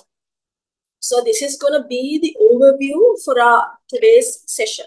So first and foremost, I would like to give a small introduction about me, and then we'll focus on why to choose a state university, and then various degree programs offered by state universities, and then who are eligible for state universities, and what are the eligibility criteria which are used, and then what is the application procedure, and breaking the common university related myths. So that is the overview for today's program, and let us move on. Okay, so I'm Aini Yasir, a first-year student from Faculty of Management Studies and Commerce from University of Sri Jayawardhanapura. So this is my results, ESET score and district rank. So I think that's enough all about me. So let's move on. So the very first thing which I wanted to talk to you all about is why should you all choose a state university in the very first hand. So like state university is not just another higher educational institute which provides higher education, but it is the most prestigious institution to receive your higher education. You all have earned your position there through endless hours of efforts, and upon receiving an exemplary results, you all are getting the opportunity and you all are able to get into a state university. So please make use of it. So don't just ignore and neglect the opportunities you are getting the state universities and go for other options. So better you all focus on the state university and go for it. Secondly, the state universities are free of charge. So that's one of the major things. So you all do not have to pay a penny in order to study in a state university. Also, there is one fun fact, which is if you all are to study in a state university, coming from a really poor financial background, or like if you all fall under a low-income family, the government actually pays you all a scholarship kind of program where you call it Mahapala bursary kind of programs, where they actually provide you all with financial assistance in order to continue your university studies and your degree programs. So have you ever seen an institute where they pay you when you go and pursue your education in that particular institute? No, right? So that is one best part about our state universities. So I think these are the main importance of state universities which you all should consider when you all are to choose a state university. So obviously, if you all are to pursue a career or to do a degree somewhere privately, like somewhere where you all go and pay millions of rupees, like this is comparatively like super affordable. Also, it's like really useful and it's actually worth it. So state universities are actually worth it. So I have proved my point, I guess. So why you all should choose a state university to pursue your degree program. Okay, let's move on. So the next topic which I want to discuss with you all is the various degree programs offered by state universities. So to be precise, there are 14 state universities which provide 257 degree programs. So out of the 257 programs, a particular student is able to apply for 125 degree programs. So that's a different subject. But when I narrow it down, so when I narrow these various degree programs to the degree programs which are relevant or which are very much suitable for commerce stream students, we come for the management degree, which is a very common degree program for the commerce stream students. So management degree is a 4-year degree program which is commonly available in most of the universities. So it is available in, I guess, 11 universities across Sri Lanka. And then the second famous, the degree is the Bachelor of Commerce degree. So that is also a 4-year degree program, which is common. Yet we have some other degree programs which are relevant for the commerce stream, but that are not so famous. But those are actually like really good degree programs apart from the management and Bachelor of Commerce degrees. So I would like to introduce a few other degrees which are like really good degrees, yet they are like not very famous. So we'll see those kind of degrees. We have a special degree called Management Public Honors. It is offered by University of Sri Javadhanapura. Plus, we have another degree called Real Estate Management and Valuation. It is something related to real estate management and the valuation. It is also offered by University of Sri Javadhanapura. Also, I would like to include a particular thing here. So now I will just mention the particular degree programs which are offered, but you all can have a greater idea about them. If you like really want to have great idea about them, you could use your handbook. So I hope and pray that you all have handbook with you all by now, because like it has been released a week before, I guess. So it is available in all 3 languages. So you all can either go and purchase it from a bookshop, or you all can get the soft copy of this handbook from the UGC website.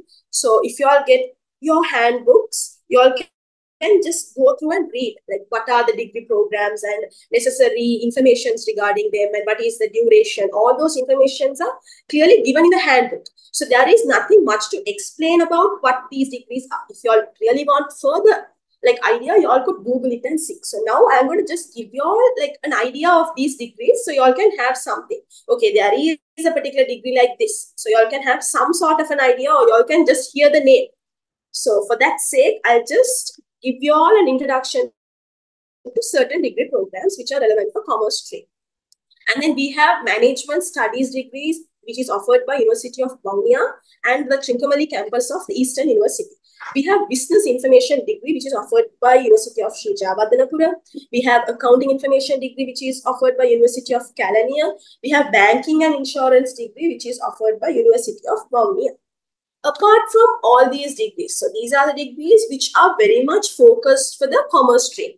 But apart from this, there are certain degree programs which are common to all streams. So despite the fact whether you studied arts stream in your A-levels or commerce, maths, bio, it doesn't matter. You all can pursue your degrees in these degree programs. So the degrees which are offered, for which the students from different subject streams are eligible are, there are 47 such degrees. So in total, there are 47 common degrees. But I don't want to go through all 47.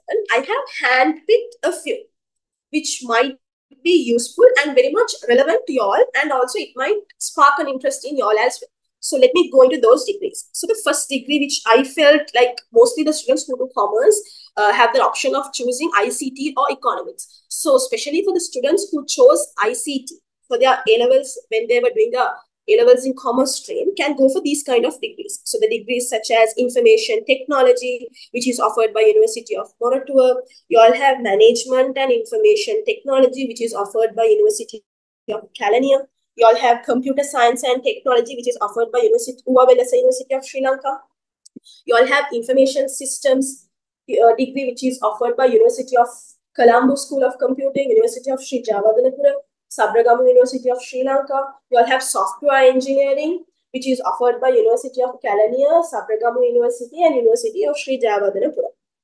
So these are the degree programs for students who have a greater interest towards ICT can pursue despite their A-level stream.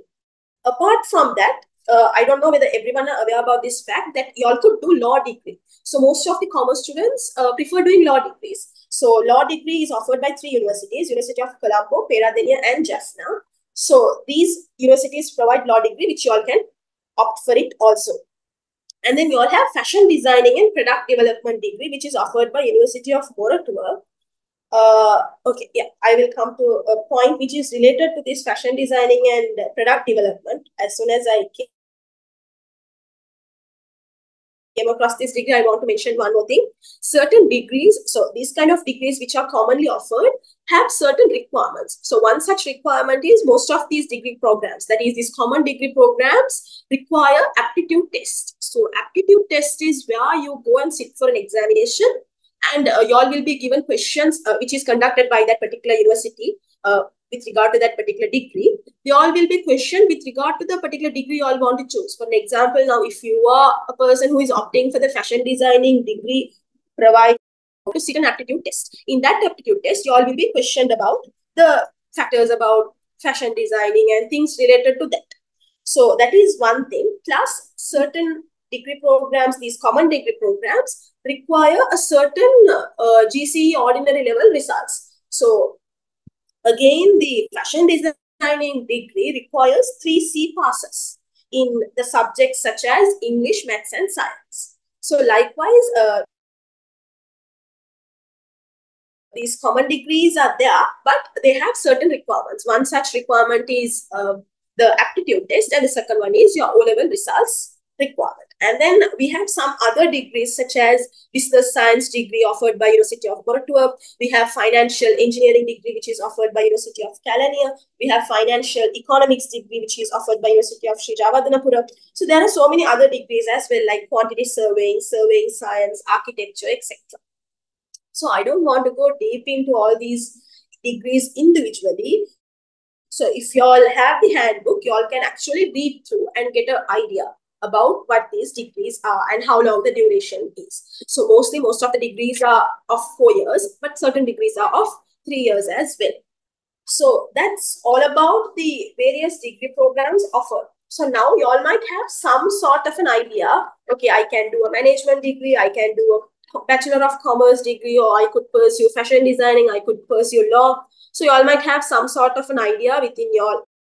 So let's move on for the next topic, which is who are eligible for state universities. So simply the students who have obtained 3 simple passes, that is 3 S passes in their advanced level examination, are eligible for state universities according to the University Grants Commission.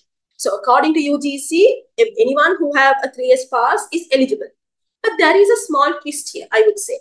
So the twist here is the eligibility criteria they use. So the eligibility criteria which the University Grants Commission use is commonly known as like 2 things, but I would say these 2 are really interconnected. So I would say the interconnection between these 2 are, so the first eligibility criteria which they see is the Z-score and your cutoff marks. So your Z-score and your cutoff marks are 2 interrelated concepts. So first, let me give you all a small introduction about this Z-score as well as the cutoff marks, and I'll explain you all how these 2 are connected and how is this going to affect your university application and your university selection. So first and foremost, if we take what an Z-score is, simply Z-score is a statistical calculation. But yet it is a very complex procedure which includes your raw marks which you all receive for your examination, plus the mean of the performance of that subject for the given year and the standard deviation of the subject for the given year. So considering all these factors, the government, actually the UGC, calculates your Z-score.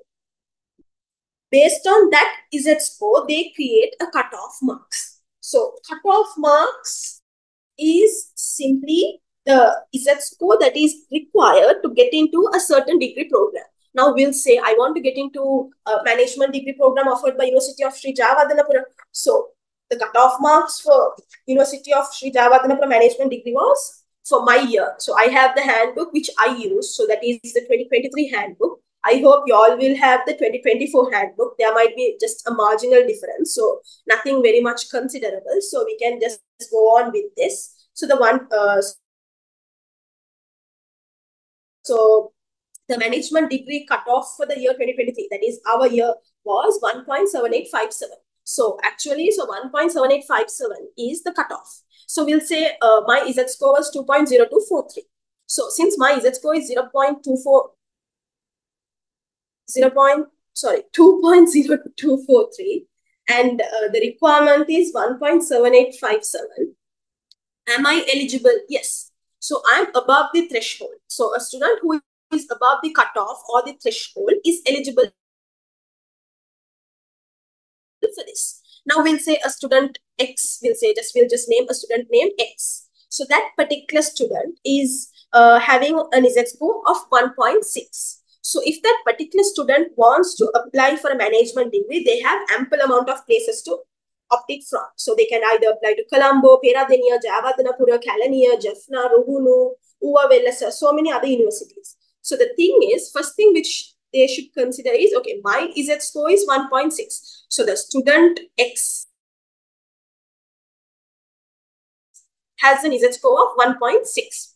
Whereas, we'll say the cutoff for the University of Sri Jayawardenepura is 1.7857. So their Z score is actually lower than the cutoff. So there is a possibility, sometimes the student might get it, but sometimes the student might not get it. So that actually depends on the performance of that particular year and the preference of the students to pursue their higher education in the state universities. So we'll say, for an example, in that particular year, most of the students opted for private universities. So actually there were like so many vacancies in the state university. In such a situation, the student who got maybe we'll say 1.6, 1.7 could also get into the highest Z score requiring degree programs like management degree from University of Sri Jayawardenepura, University of Colombo, etc. So it's actually a basis where there is a basis where we call where the students who get the lower Z score gets to go up, because there are vacancies. So they always fill the vacancies in such a manner. So the next best deserving student gets the opportunity. So that is there. Also, I have to mention one thing very importantly, which is when you all are like to select a particular university to apply for, please maintain a small gap between your Z score and the cutoff. For an example, we'll say a student who has an Z score of 0.2. applying for the management degree. So maybe we'll say he or she is a student who did commerce stream for their A-levels. So that particular student's results is Z score is 0.2. So whereas that particular student is applying. So maybe we'll say that particular student got 3S. So they are eligible, right? So that student is applying for the management degree offered by University of Sri Jayawardenepura. In such a situation, the cutoff is 1.7857, whereas the student's Z score is 0.2. So can that student actually get into the university, or will that student be selected? So like it's highly unrealistic. So see the gap between your Z score and the cutoff. So try to maintain a small gap. So if your Z score is higher than the cutoff, no issues, apply for whatever the degree you want. But if you are having a slightly less Z score, maybe we'll say 0.1, 0.2, 0.3 differences, you all can go for it. I mean, you all can apply. But try to maintain a small gap. Don't have drastic or considerable amount of gap between your cutoff and the Z score. So when you maintain a small gap, in case if students do not go for that particular degree, you all can opt for those degrees, and you all will get the opportunity to do that degrees. Even months after the university programs and the university academics are started, there are students who come and join us. So there are things we call like boat tour, where they come, there is like first round, second round, third round. So there are so many things like that. So y'all can apply and keep. So there is nothing wrong in applying. So y'all can apply for like 125 degrees, which is like a really huge number. So out of 257, a particular student or a particular candidate could apply for 125 degrees. So it's a huge number. So in such a situation, you all can apply, but try to maintain a small gap. So what you all do is you all take your Z score, compare it with the cutoff marks and see, okay, can I get into it? So be realistic about it. That's the only thing I want you all to know, that is being realistic. Also, there is another important thing which I would like to share with you all, is always have a few backup options. Even though you all are able to apply for 125 degrees, it does not mean that you all should apply for like exactly 125 degrees. Also, there is no point in applying for so many degrees also. You all can narrow it down and take like the degrees which you all like, and what are the degrees now which are like highly demandful. So you all can consider all those factors, and you all can get a list. And then you all can arrange it according to your preference. So we'll say like you are desperately wanting to do a degree in law, then you should put law as your first preference. And then you want to do a management degree, then you put the management. And then you want to do BCom, so you put Bachelor of Commerce. Likewise, you can arrange your preference list according to the Unicodes. You arrange your preference list according to your likes and dislikes, and the cutoff, considering your cutoff is at score, you can do it. But have one thing in mind, that is having a few backup options. So now we'll say a student who has an Z score of 1.6 is only applying for Japura and Colombo management. In such a situation, the student is only applying for 2 degrees, even though that particular student could have applied for 125, they are applying only for 2, whereas both of those degrees are above their cutoff. That is, the student's cutoff is low and the threshold is high. So in such a situation, we'll say the student is getting rejected. So from the both universities, so that particular student is having a Z score of 1.6, whereas Colombo Management is also a high score, plus the management degree provided by University of Sri Jagadhanapura is also high. So in such kind of a situation, actually the student is not getting any degree program to follow. But if that student could have, applied for Peradeniya, Jaffna, Ruhunu, Eastern University, Southeastern University, Rajarata, Sabragamuwa, Vayamba. There are so many other management degrees which is very much suitable for that particular student's EZ score. But if you all do the mistake of only applying for the highest EZ score, you all might end up with no selection from any university. You all might not get selected for any universities which you all have applied. So always compare and get. So even though that particular student is eligible to get into Peradeniya Management, that student won't be getting it because that student applied only for Colombo Management and Japura Management, which is way beyond that particular student's EZ score. So in such a situation, that student is actually losing his or her opportunity to study in a state university. So please don't do that mistake. Try to opt for the degree program which is very much suitable for you and which is also, I would say, which is very much relevant with your EZ score. Just check your EZ score, check with the cutoff and make a decision. So don't just blindly apply. So properly decide and apply for your degree program. So that is what I wanted to tell here mainly. So one thing is keep a few backup plans. So if you do not get into Japura Management, apply for Colombo Management as a second preference. Third, apply Peradeniya. Fourth, apply Jaffna. So either one you might get into. So it does not mean you will only get into Japura, you will get into something, like something which you have applied. So always have a few backup options. That is what I wanted to tell you all here. And then we'll move on. Okay, so the application procedure. So I would say application procedure is a really complex procedure. I don't want to lie, it's actually a really complex procedure. Guys, I'll come back to your doubts at the end of the session. Okay, so what I was saying. Okay, the application procedure. So application procedure, to be honest, is a really complex procedure. So you all know how the government institutions work. They require certain documents, they have a certain timeline, they have a certain way of doing certain things. So if you all are to paste a 50 rupees stamp, you all will have to paste it, you all will have to put it in a particular envelope, and then you all will have to post it. So there are like certain rules and regulations with regard to this government institution and working with them. So despite that factor, this is a very complex procedure, as I mentioned before. The person who actually made everything simple for me is this YouTuber. This is the YouTube page which I actually followed to fill my application form. And throughout that whole procedure, he was the person who actually helped me a lot.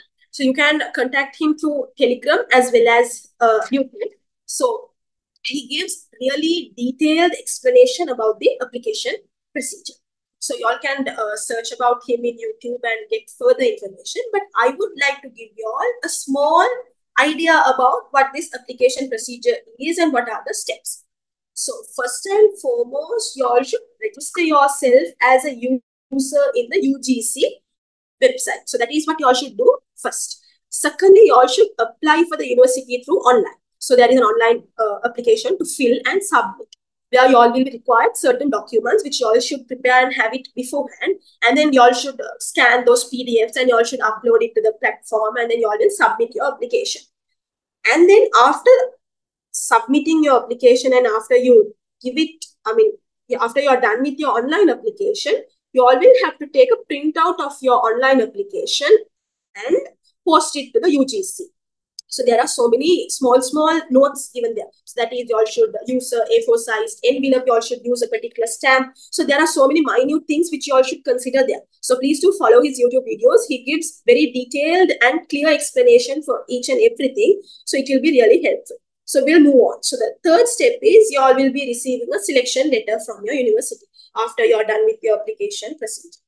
And then you all will finally register yourself in the particular university which you are selected to. So that is the simple procedure of this application and university registration. Yet it takes about like 2 to 3 months for this whole procedure to settle down. So even though I have given you all the most simplest form, it is not simple at all. It is highly complex and you all will easily get confused like with so many things.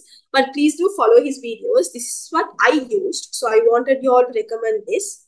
So this is really helpful. This was really helpful for me. So with no prior experience, I solely relied on his videos and it was really helpful. I hope it will be helpful for you all as well.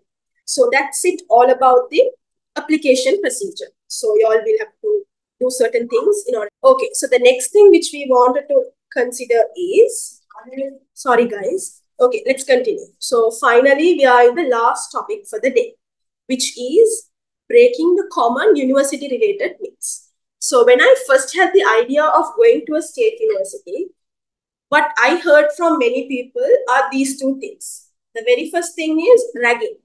They were like you all will have ragging and it will affect you mentally, physically, so many things. And yet again, the other one is strike and delay in academics.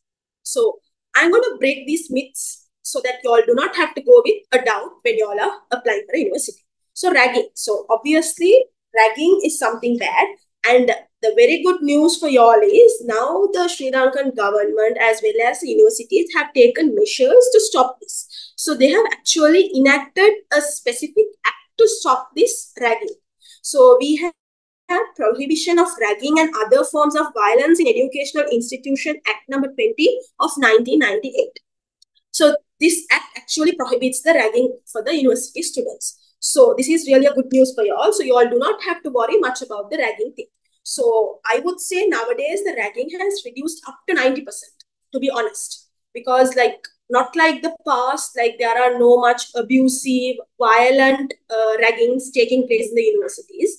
But I don't know whether there is still, I don't have an idea about it, whether there are ragging, but I'm really proud to say that University of Sri Javadhanapura Management faculty had no ragging for us at all. Like we were like 100% free from ragging, like not even a single thing. Like we just went, like we just came, like nothing happened for us. Like I was like actually kind of scared at the beginning, but to be honest, like they were like really good. Like we did not have any sorts of ragging in the university. Now we are like nearing to our semester exams. So like so far, so good. Like nothing had happened for us with regard to ragging. So you all do not have to fear about ragging when you all are thinking about your university education. So 90% it has reduced, but I have no idea about the rural universities like we'll say Southeastern University. I have no idea about those universities, but I hope and pray there is no ragging.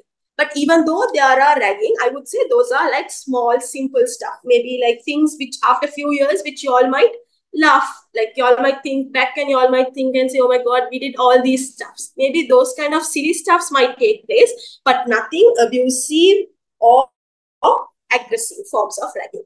So I would like to say that. Plus, there is one important thing, that is we actually sign a consent form when we are applying for the university saying that I will not engage in any type of ragging. So since you all sign such a consent form, you all could be sure that there will be no ragging happening for you all as well. So I have friends from Columbia University who are doing management degree. They are Peradeniya University. None of them had ragging issues. So you all do not have to worry about the ragging issue in the university.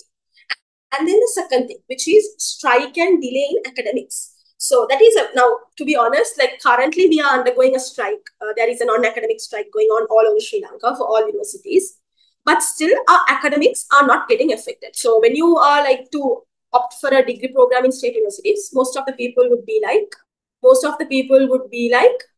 if you start a degree in state university, it will take about 4 to 5 years. Even though the degree says it's 4 years, it will take 5 to 6 years. No, it's all wrong, guys. It won't get dragged to such a long period unless there is a proper reason. But obviously, maybe a month's difference might be there, but it won't be as long as a year or two.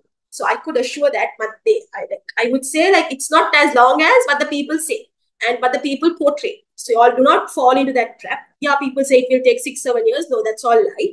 It might take 4 years, but maybe 1 or 2 months more than that. But to be honest, like even though there is a strike going on now, our academics are not at all affected by it. So actually we are having education activities going on through online platform. So because of that, like our education is not at all hindered here. So you all do not have to worry about that. So despite the strike, our academics are continuing. So don't worry about the strike and delay in academics as well. Also, one more thing, guys, even though there are strikes, you all should focus on the path, not the obstacle. So just think of that. So like if you all are to travel a journey and go to a destination, you all might have certain obstacles in that path. But don't just focus on the obstacle, focus on your final destination and the journey which you all are going to enjoy. So obviously we have gone through so many things while just studying this advanced level. So we had COVID, and then we had economic crisis, we have petrol crisis, we had power cuts, we had so many things. But didn't we overcome all these factors, and now we are here. So now everything will have an end and everything will change. Also, you don't focus on the obstacles, you focus on the journey and the destination. So we have always like moved forward. So you all do not worry about these small things when you all are to take a decision whether to apply for a state university. Yes, go for it and make the best use out of your state university journey. So that's it, which I wanted to discuss with you all today. And I hope it was clear. So if you all have any doubts, please do drop your questions in the chat box. Okay, so there is a question.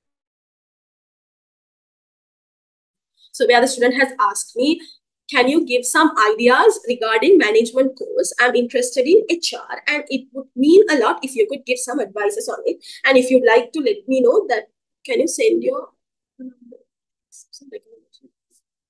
Okay, so now I'll just give you all an idea about the HR degree. So HR degree is like this. You all do not specifically have HR degree commonly. So it's actually you take management degree. Under that management degree, you can pursue human resource management. So that is where this HR degree comes into play. So yeah, there are so many universities which provide HR degrees, to be precise. So we have University of Sri Jayewardenepura, University of Colombo, Peradeniya, Jaffna, all these universities provide HR degrees. So it's all about human resource management. So here you're going to mostly interact with the employees and get an idea about them. And so you all would have studied what is the HR procedure in your A-level business studies. So HR management is going to be an elaborated version of your whole HR process. Also, one thing I want to add to this is your HR degree. Along with your HR degree, you can pursue a professional qualification with regard to the HR.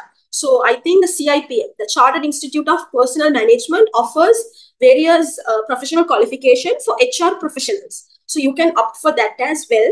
So that is one thing which I want to add. Plus, it is offered by all the universities in common. Most of the universities provide HR. So you should apply for the management degree. And after going for the management degree, you can select the HR degree. So usually the first year goes as a common program where you will be introduced to so many subjects. And then from the second year or third year, you all will be selecting a particular main subject for you all. So we'll say, I want to specialize in HR. So this particular student wants to pursue their higher education in HR. So that student will have to choose the HR management. So that is human resource management should be chosen at second year or third year. Certain universities choose their specializations in second year and some other universities do it in the third year. So that is how this works. So you have to opt for the management degree and you can get your HR degree there. And then when we move on, there is another question, which is idea about business information system. So this is a really popular, I would say a degree which is kind of budding now. This is not as famous as the management degree, but nowadays it's getting very much popular. So this business information system degree, BIS, we call it BIS. So this business information degree is offered by University of Sri Jayewardenepura, and it is a degree where you're combining the information system along with the business. So it has really good scope nowadays. So anyways, nowadays the world is moving towards AI, artificial intelligence, and things like that. So anything with regard to IT and a business would actually benefit the student, as well as it is very much popular in the job market as well. So if you are to pursue a degree in the business information system, it's really good.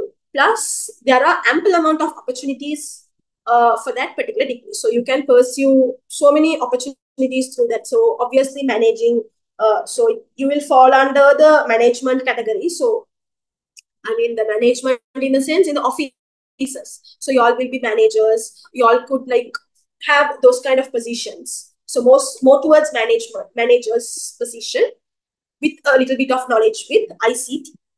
So that is all about business information system. If you want further information about the business information system, you could actually read the handbook, I would say.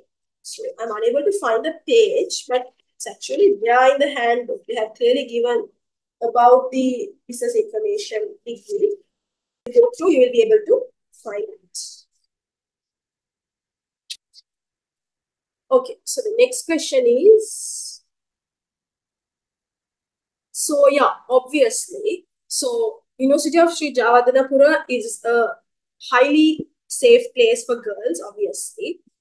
And I have like never come across any sort of issue with regard to University of Sri Jawadanapura, and I'm really happy to say that.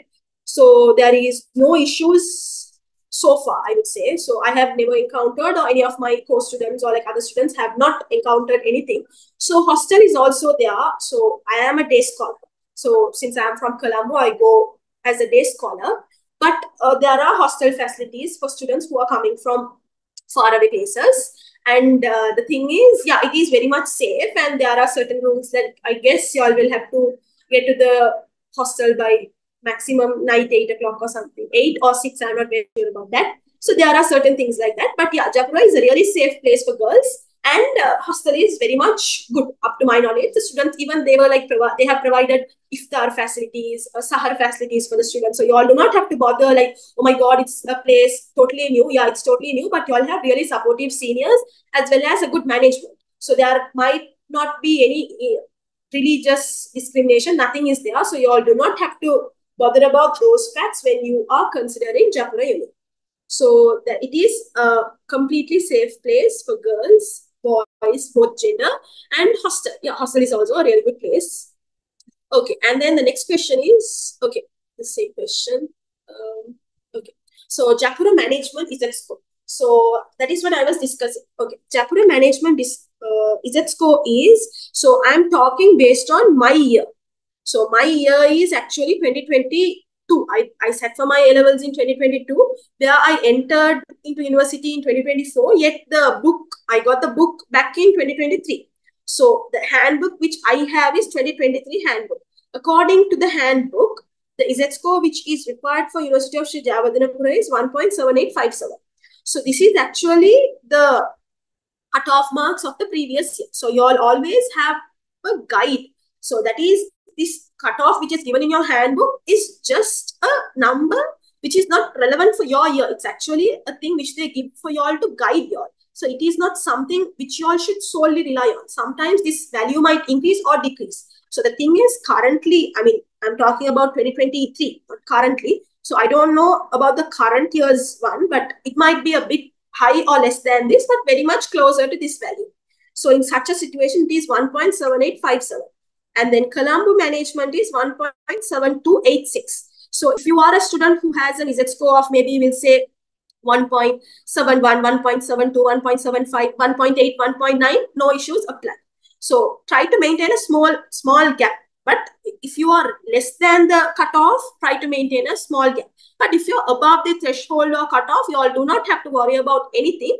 Go and apply. So there is nothing to worry about that. So that is the thing for Z score for Colombo and Japura management. So the same thing for Colombo as well. So if you have a Z score more than the cutoff, you do not have to worry about anything, apply for it. But in case if your Z score is a bit less than the cutoff, consider. Like check, is it a huge gap or is it a small gap? If it's a small gap, apply. Even if it's a huge gap, you can apply, but be a bit realistic. Okay, that's what I want to tell here. Also, please do keep some safe options. Don't just opt for the Japura and Colombo management only. Even Peradeniya University management is a really nice program. Even Kalani University, Jaffna, everything is equally good. So, but some people opt for Colombo and Japura for certain reasons. But I would say, please do have some safety options, backup plans. Have backup plans for yourself. Okay, so when we move on, the next question is, okay, I'm currently reading Chartered Accountants Can Follow CA along with degree program from university. Yeah. So obviously, yeah, most of the students, like most of my batchmates are students who are following CA. So CA can be really helpful for you all to do your degree program because certain subjects are very much similar. So you all will have law in chartered, plus you all have law in the degree as well. So when you all are doing, it's very much easy for you all to study as well. So certain subjects are very much similar. So you all can easily capture things and you all can get resources from both these academics. That is, you all can use the books from chartered to study for degree, as well as you all can use your degree certain notes and things to study chartered as well. So chartered and degree are two things which could actually go together. So there is nothing like what you call inconvenient when you're following the both. So actually it is helpful for each other. So doing a chartered will be helpful as well, and then doing the degree is also equally helpful for each other. Okay, and then yeah, I have already mentioned the Japura Z score, which is 1.7857, and Colombo Z score is 1.7286. Okay. Art stream discussion has not started. Okay, I think my time is up. And I have one more question. I'll finish with this. What's the difference between management degree and commerce degree? So management degree and commerce degrees, one is Bachelor of Commerce. So there you're going to be studying about commerce. So commerce is, I would say, all about these trading, I mean, the activities. Like you all would have had an idea when you all studied business studies for A levels. So that is what you all are going to be studying in an elaborated version. So that is that. So I would say Bachelor of Commerce is also very much similar to management, but here you're going to specialize in a particular management degree. But commerce is a very common thing, which you all are not going to specialize in anything, but you all will be studying everything. Also, this commerce degree has a bit of a less Z score than the management degree in most of all universities, I would say. So that is one thing. So that those are the differences. Yeah, there is one thing with the department issue. There is a small thing. I wouldn't say it's an issue, but there is a certain practice in University of Sri Jayawardenepura where they consider your Z score to divide the departments. They also consider your preferences as well, but mainly they consider the Z score more than the GPA. So in such a case, there is a question whether I will get accountancy department where my Z score is 2.1. It actually depends on your district rank and island rank. So more than the island rank, it depends on your district rank, which is a particular district gets a particular number of students to do that particular degree. So actually 1,300 students come for the management and BCom degree in University of Sri Jayawardenepura. So 2.1 is a really good Z score. I hope you get into accountancy department, but it actually depends on your district rank. So if your district rank is, we'll say if you're coming from Colombo district, if you have a good district rank, you can get in it. But if you're coming from rural places, you'll actually have a high chance of getting it because your district rank might be like really high.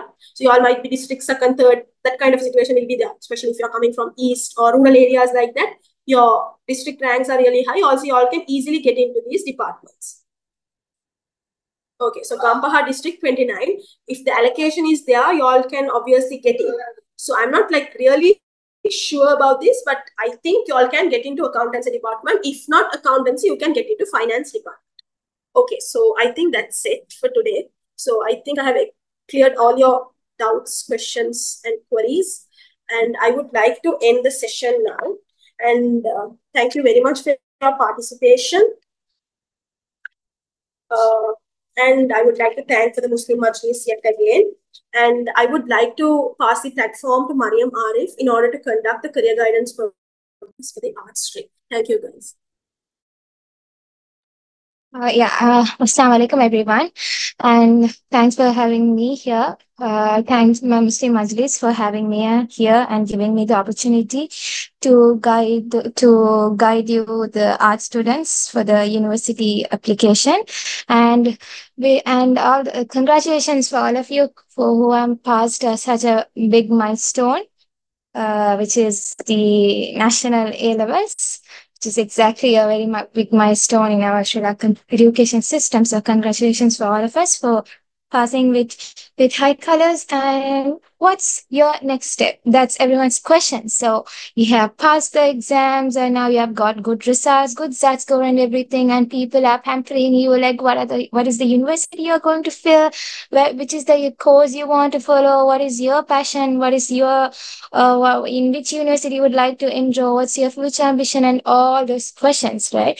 They will one by one they will what do you say, like stress us with the question. So for all of their questions, the best answer is the state university.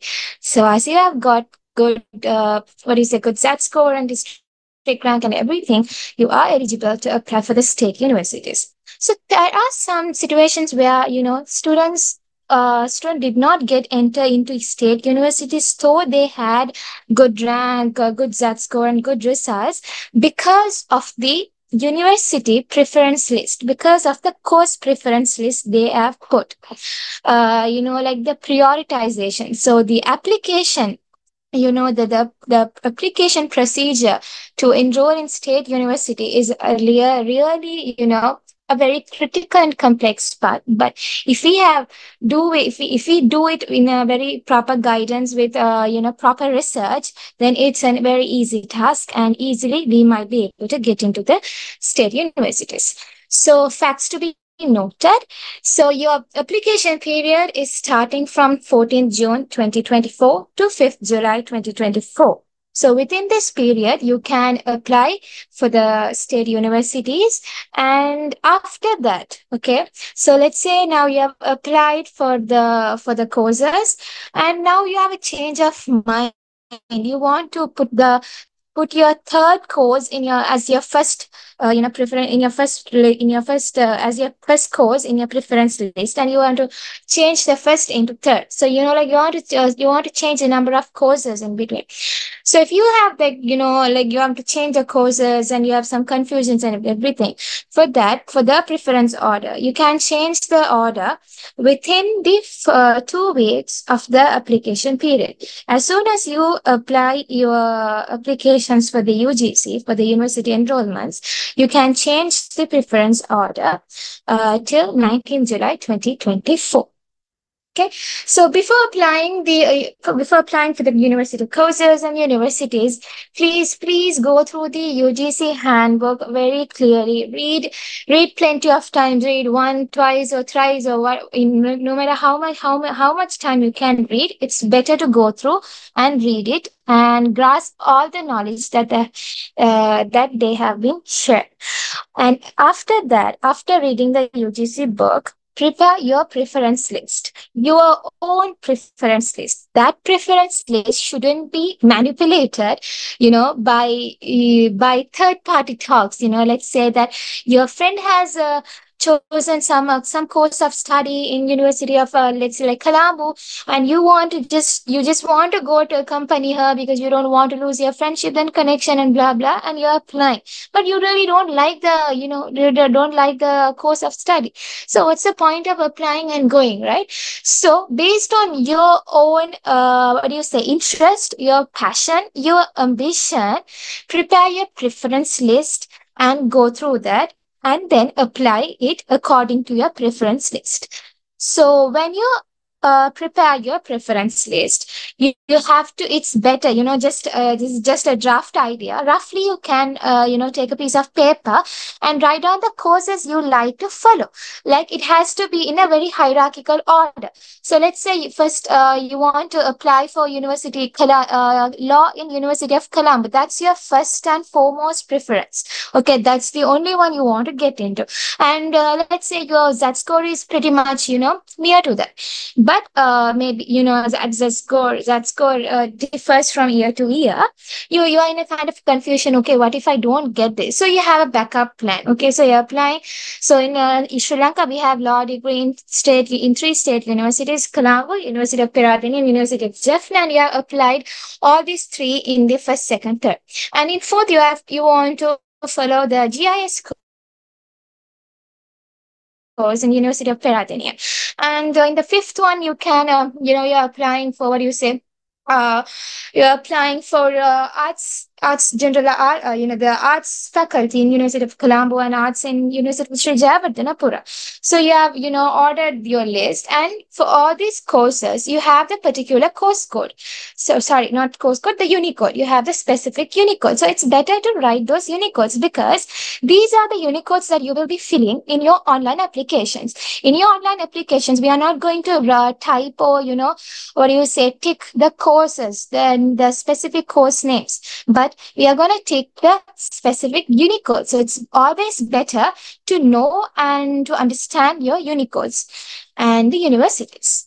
Okay, after preparing a preference list and writing the Unicodes and the courses, you are going to submit your application through the online, and then you will be having your print out the form that you applied in online.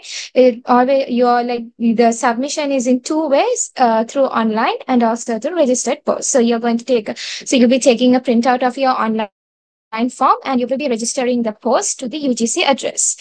After that, maybe 2 or 3 months, mostly 2 months, maybe mostly within 2 months, you will be getting an email. If you have been selected for a particular course in a particular state universities, you will be receiving an email and also a normal SMS through the phone number you have given and through the email address you have given in your online application. You will be receiving the message that you have been selected for this particular course of study in this particular university. Then after that, you have to refill your online form for some alterations.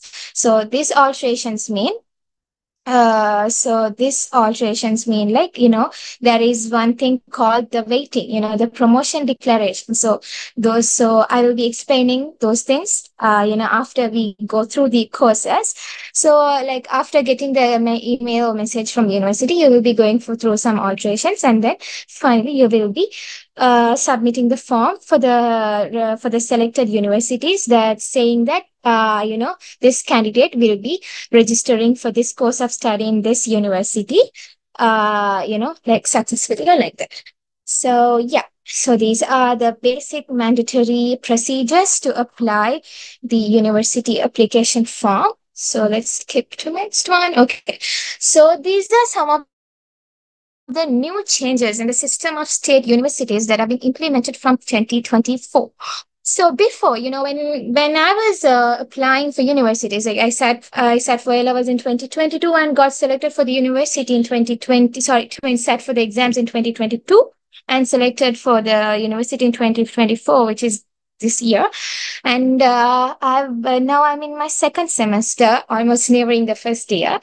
So during my time, we had the opportunity for applying to IT related courses through aptitude test. So, so those who want to, pursue their degree or who had the passion in following IT as their major course of study, they have to go through the aptitude test. And if they are selected in the aptitude test, and then they, and the university checks the students' that score and everything, and then they are selected.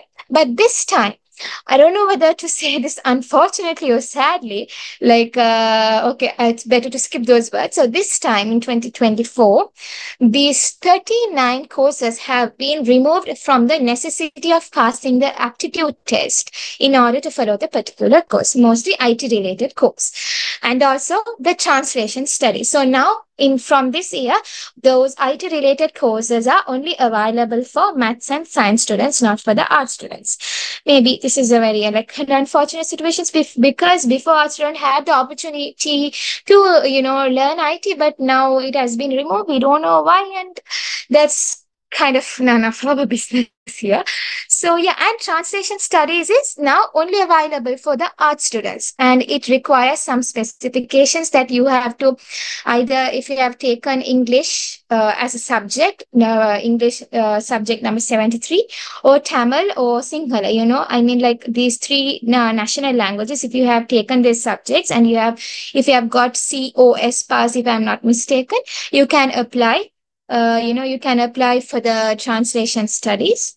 and then you can go. If you have the required ZSCO, you can go through that. Okay, so even though the 39 courses have been removed, there are some specific courses that still require the aptitude test from this academic year. Let's see what are those. So these are the these are the course of studies in the in the state universities that are requiring the aptitude test. So the mass media, performing arts in Sri Pali University, University of Colombo, the Moratus University of Moratus courses, architecture, design, fashion design, and product development, and also music in Jaipura and Jaffna, in Eastern University in the visual and performing arts, and dance in Jaffna, Eastern and visual and performing arts, and then drama, theater, physical education, sports science, landscape architecture, film and television. So these are some of the courses that still require the aptitude test. So if you are really interested to, go for these courses, you can apply. And once the university calls for the aptitude test, you will be, you can, I think, if you apply, you will be receiving an email or some sort of messages through the particular university, and then you can apply for it and go for the aptitude test. Okay, so these are the aptitude tests that are available from this year. So these are some of the degrees or courses that pre-requires subjects that pre-requisites to satisfy the entry requirements for the first year degree program. So the arts, we have arts faculty in all state universities. Yeah, if I'm not mistaken, in all state universities you have arts stream. I mean, the arts stream where you will be specializing in one subject. If you are selected for the honors degree programs after finishing your first year, I mean, in your second year, fromwards your second year, you will be specializing one particular subject in arts. And then here comes the Sabragamu and Sri Pali University, I think, which are conducting in Sinhala medium, and communication studies, peace and conflict resolution, Islamic studies, Arabic language, music, drama, visual arts, and those courses. These courses require some sort of necessities, and we'll see what are those necessities. Okay.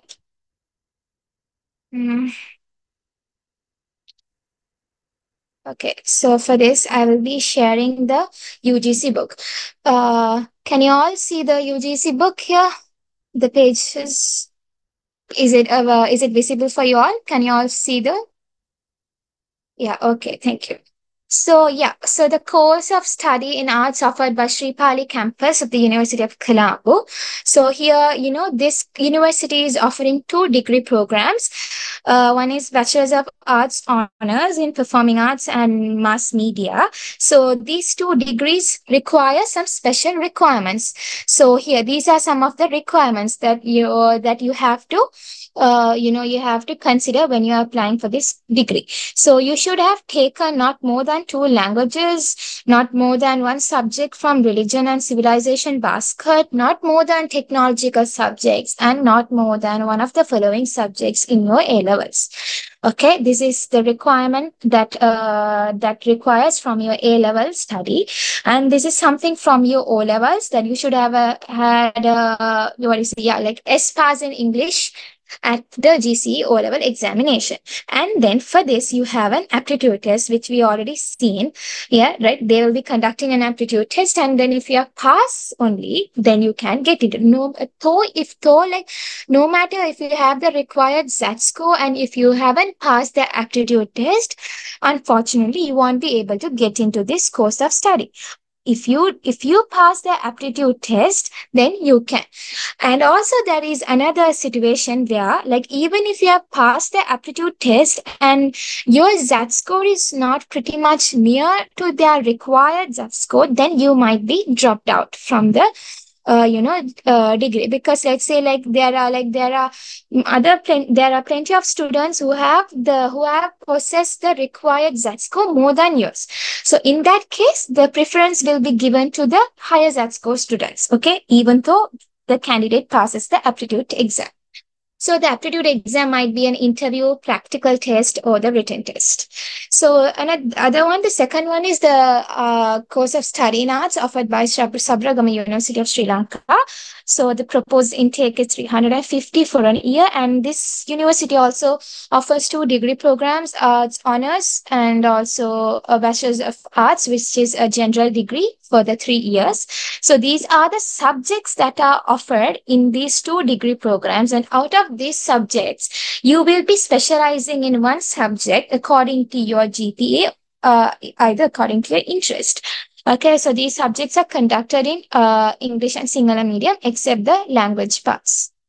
And also you have ICT also, which is a very good one, that is in English medium. So if you are interested in ICT, you can specialize in ICT also, but it depends on your GPA. Okay. So next one is the communication studies offered by Trincomalee campus of University of Eastern University of Sri Lanka. So this university also offers 2 degree programs, communication studies and languages. So for this, you should have like out of your 3 subjects, you should have a C pass in Sinhala, Tamil or English. In C pass in at least one of the national languages. And also for the medium, and also C pass in your O-level examination for English. Okay. So this is for the communication studies. So other one is peace and conflict resolution, PCR, offered by University of Kelaniya. This is also a very good degree program that is offered by Kelaniya for the 4 years. And this requires like a minimum of 3 S passes and 30% of general, 30% from the general knowledge paper. And then comes the Islamic studies offered by the Southeastern University of Sri Lanka. For this also, there is one necessity that the candidate should include the subject Islam or Islamic civilization in their A-levels. Next, the Arabic language offered by the same university. For this also, the student must have the subject of Arabic language in the A-levels. So next one is TESOL, which the degree I'm following right now in University of Sri Jayawardenepura, and this is in Kelaniya also, University of Kelaniya also. So for this, a minimum grade of S or above in English and any 2 passes in other 2 subjects is the mandatory necessity for this degree program. And this is a 4-year degree program and conducted only in the English medium. So the 8th one is all about the aesthetic subjects, aesthetic courses, music, dance, drama, theater, visual arts, offered by the University of the Visual Arts and Performing Arts. So they have 3 degrees, and those 3 degrees require require a necessity that if you are willing to follow your degree in music, or you want to major in music, or you want to major in visual arts, or you want to major in dance, then you should have taken this subject, one of the subject in your A-level. So that's the necessary requirement that they are asking from you. The next is also the same thing offered by University of Jaffna. That's also required, you should have taken one of the aesthetic subjects in your A-levels as a subject. So next, the same thing comes for the Eastern University. That's also the same requirement. And also they have the aptitude test also. Even though you have the required Z score, you have to sit for the aptitude test. And if you are selected only, you can follow the degree program. Next comes the course of study in music offered by the University of Sri Jayawardenepura. This also have some, necessities that you should have a C pass in music in your A-levels. And also they are conducting a practical test, and you have to sit for that and pass it. Next comes this another degree program offered by University of Sri Jayawardenepura and University of Peradeniya, the course of study in social work. So Bachelor's of Social Work Honours, which is a newly introduced course in Sri Jayawardenepura, and our batch is the first batch following this degree, which is a good one also. So this degree is for 4 years and is conducted in English medium. So another one is course of study in arts, information technology offered by University of Sri Jayawardenepura.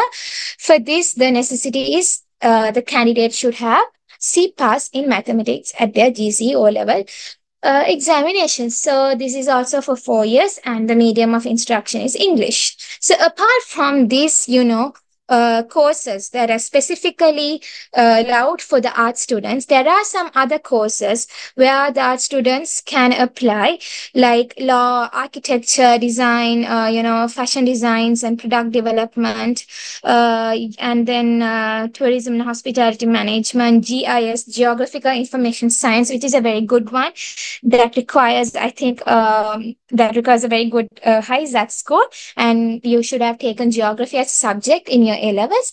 And here there are some, and also English language and applied linguistics in Uwavela University, primary education in University of Colombo. Also can be applied by the art students. Other than, like, I think the IT courses cannot be applied. This one can be applied, the management and information technology in SUSL. So yeah, the management and information technology in SUSL, law, architecture, these three can be applied by sitting for this thing, aptitude test. Other than that, for sports science, physical education, English language, and those courses can be applied by A-level art students. Okay, so next one will be, okay. So next one. So now we have seen the course studies. Now let's look at the courses, and now look at now let's see how the how you will be filling your application forms for the universities. So which is quite a tricky part, and like, if please go through the UGC book for the clarification, and like you should read the UGC handout book. I think it is available through hard copy as well as soft copy. You can get it in the internet, and there is a popular website, name tush.lk, and he has a Telegram channel and a YouTube channel where you can see, he has like vividly and clearly explained the procedures of applying university forms and the waiting list and appeal and everything in a very clear manner, which I have also preferred. So it's better to go through that. But I'll give a very, a brief explanation of how you can apply for the application. So yeah. So this is the section that have the, the details for applying for state universities in Sri Lanka through online application. So which is section 3. So yeah. So before that, there is some system called Unicode system, which I already explained, I think. Yeah. Unicode system indicating your order of the preferences. Okay. So let's see. Okay. Okay, so these are some of the, guidelines for the Unicode system. So yeah, okay, so there are 257 Unicodes, okay, and those Unicodes are given in page number 141 to 47 in your UGC book. And this is one of the important point that you have to take in point of, that you should arrange your Unicodes from the highest preferred Unicode to the lowest preferred Unicode.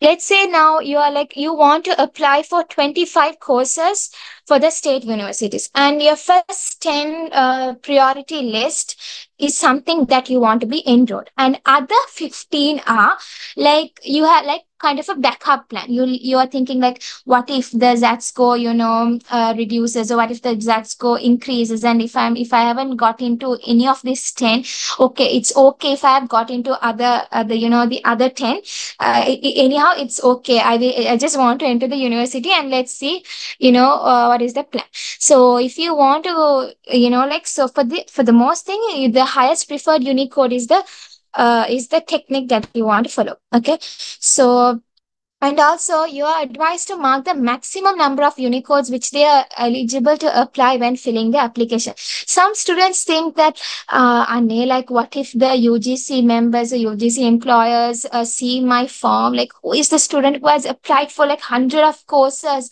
Like, what is he going to do by applying for all those 100 courses? No, there's no one is going to laugh by seeing our, online applications. It's your online applications, your chance, your platform.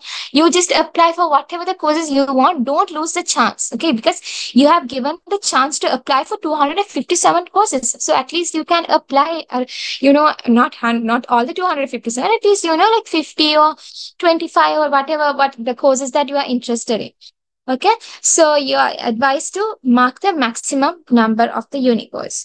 So the other one is students are not allowed to enter the same Unicode more than one occasion in the order of preference. So let's say you have applied for Colombo, law in University of Colombo, and again you can't apply or tick the same Unicode which is for University of Colombo again and again, only once. Okay, and the other one is okay, UGC will if the seats of the Unicode are already filled with the candidates who have obtained higher Z score than him or her, then the next preferred Unicode for which the candidate is eligible will be considered.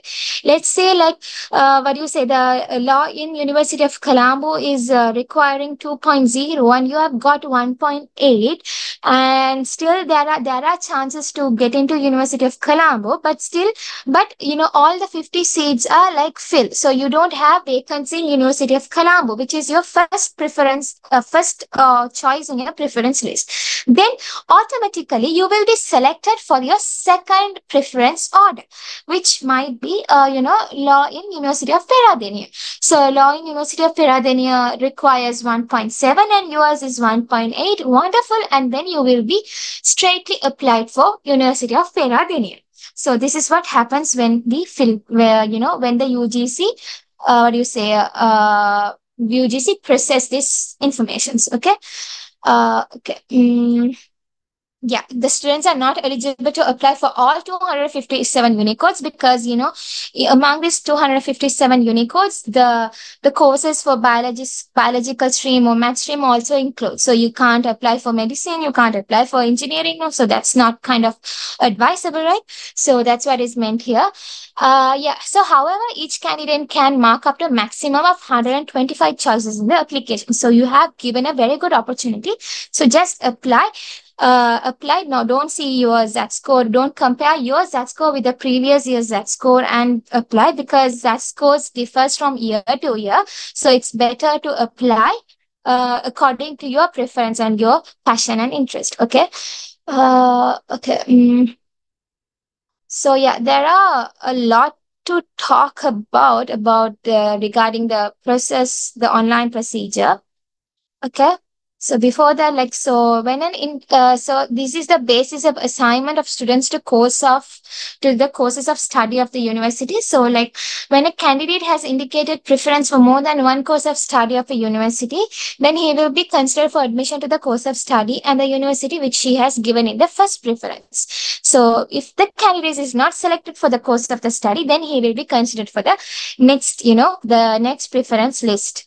So that's what I already said to you all.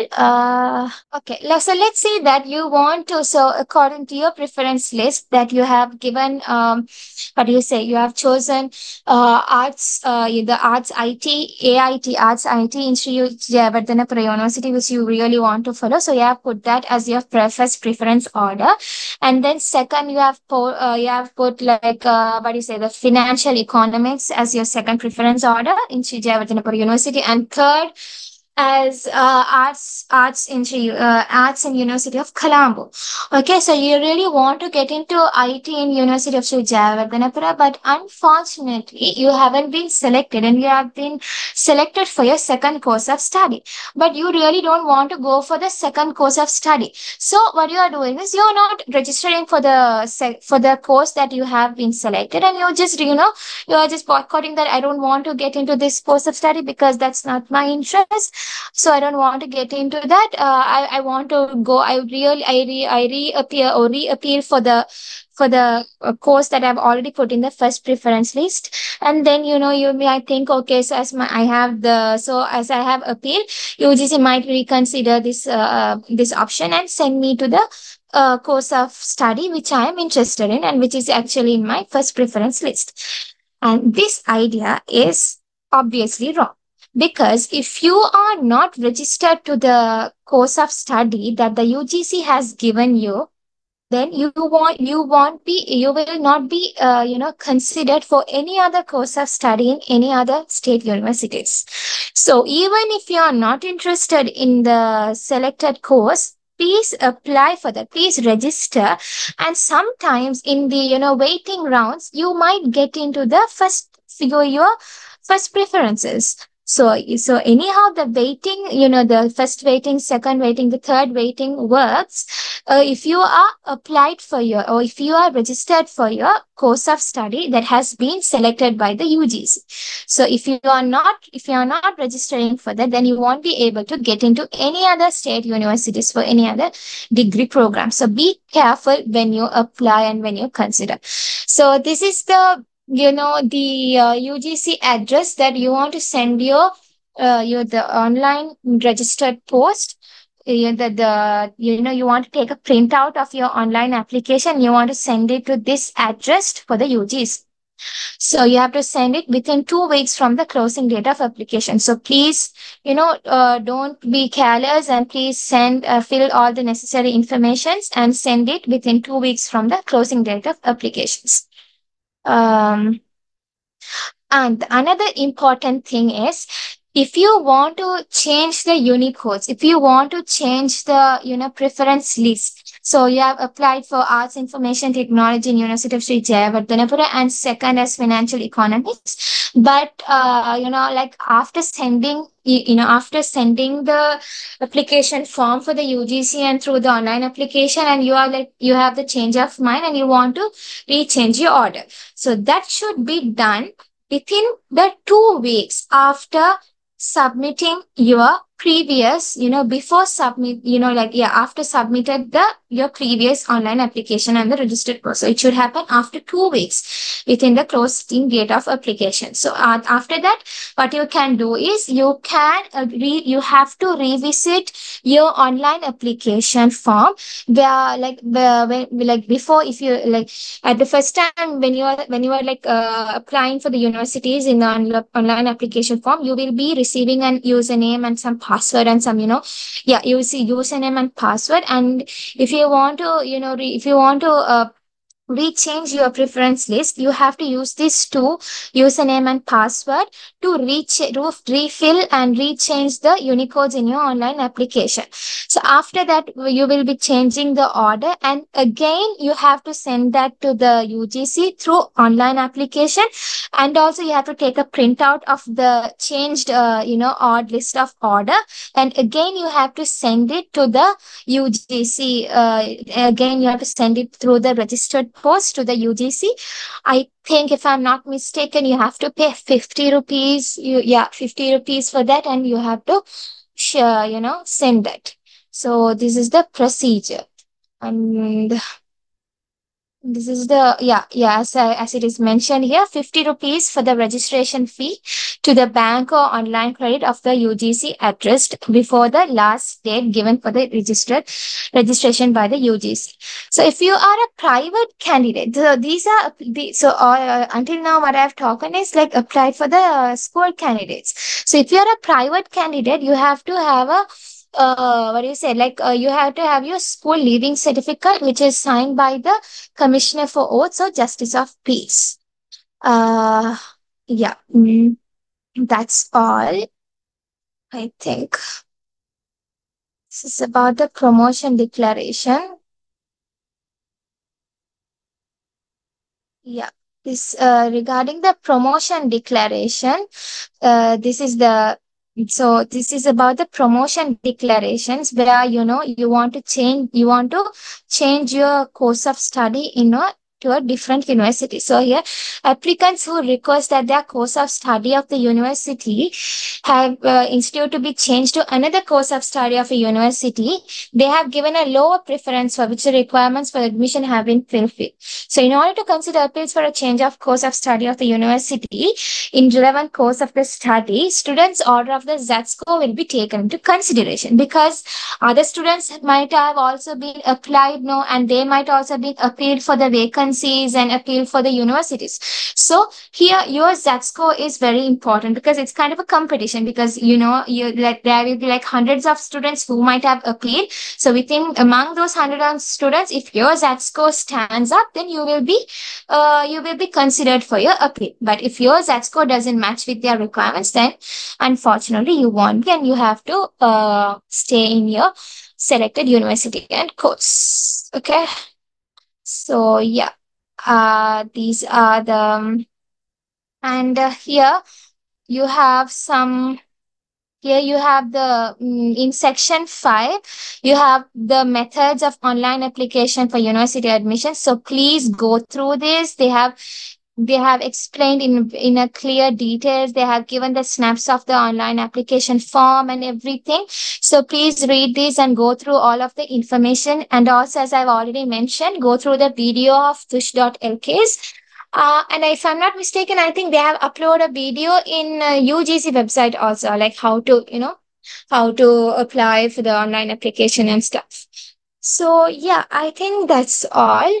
And also there is one more thing, like you can attach your extracurricular activities certificates if you have like got into some, if you have possessed some national level certificate or international level certificate or provincial level certificates or something like that.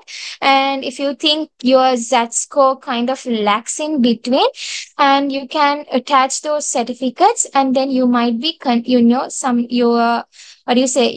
you will be getting into the district quota. So in that way, it will be a little bit helpful by attaching your extracurricular activities only if you feel that your Z score is not enough. Otherwise, no needed. Okay.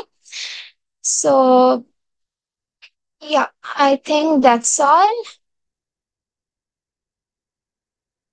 If you have any questions, this is the time for that. So okay, let me see. Yeah, there are some questions. Okay, one has asked, where is TESOL course best at? Kalani Uni or Jaipur?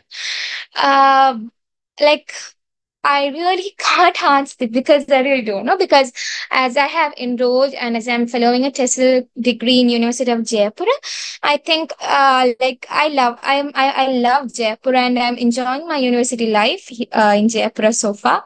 The lectures are so friendly. The subjects are so convenient. I mean, yeah, you can explore yourself for the various subjects units in Jaipur. Even though you are following an English degree or a TESOL degree, you have the exposure to other subjects from the other departments also. So apart from the mandatory subjects, you can take 2 subjects from other departments, and you can explore and widen your knowledge if you are interested in some IT or geography or sociology, psychology, archaeology. So there are so many wide area where you can enrich and improve your knowledge and personality. So in that way, I think, like really, I don't know about the Kalani TESOL. Like Kalani is also good for languages and everything. And I think both works together. I don't think so there's much gap between two. Here Jaipur is also good, Karen is also good. So I don't like, it's nothing like best which is best. So according to their own university systems, procedures differ, right? So yeah. Arts society. Okay. So, okay, regarding the general knowledge, okay, so if you haven't got 30 percentage, if you haven't got 30 marks for your general knowledge this year, you can apply for the universities, but you won't be able to continue you won't be able to join the academic year with your batch. What you have to do is you have to resit for the general knowledge in the upcoming exam in this upcoming year, which will be going to held in, I think, August to September. There will be another A-level exam now. So with that batch, you have to separately apply for general knowledge, and write it, and if you have got required marks in that, and then again in the next year, in the next university, when they call for the courses, you can apply your general knowledge.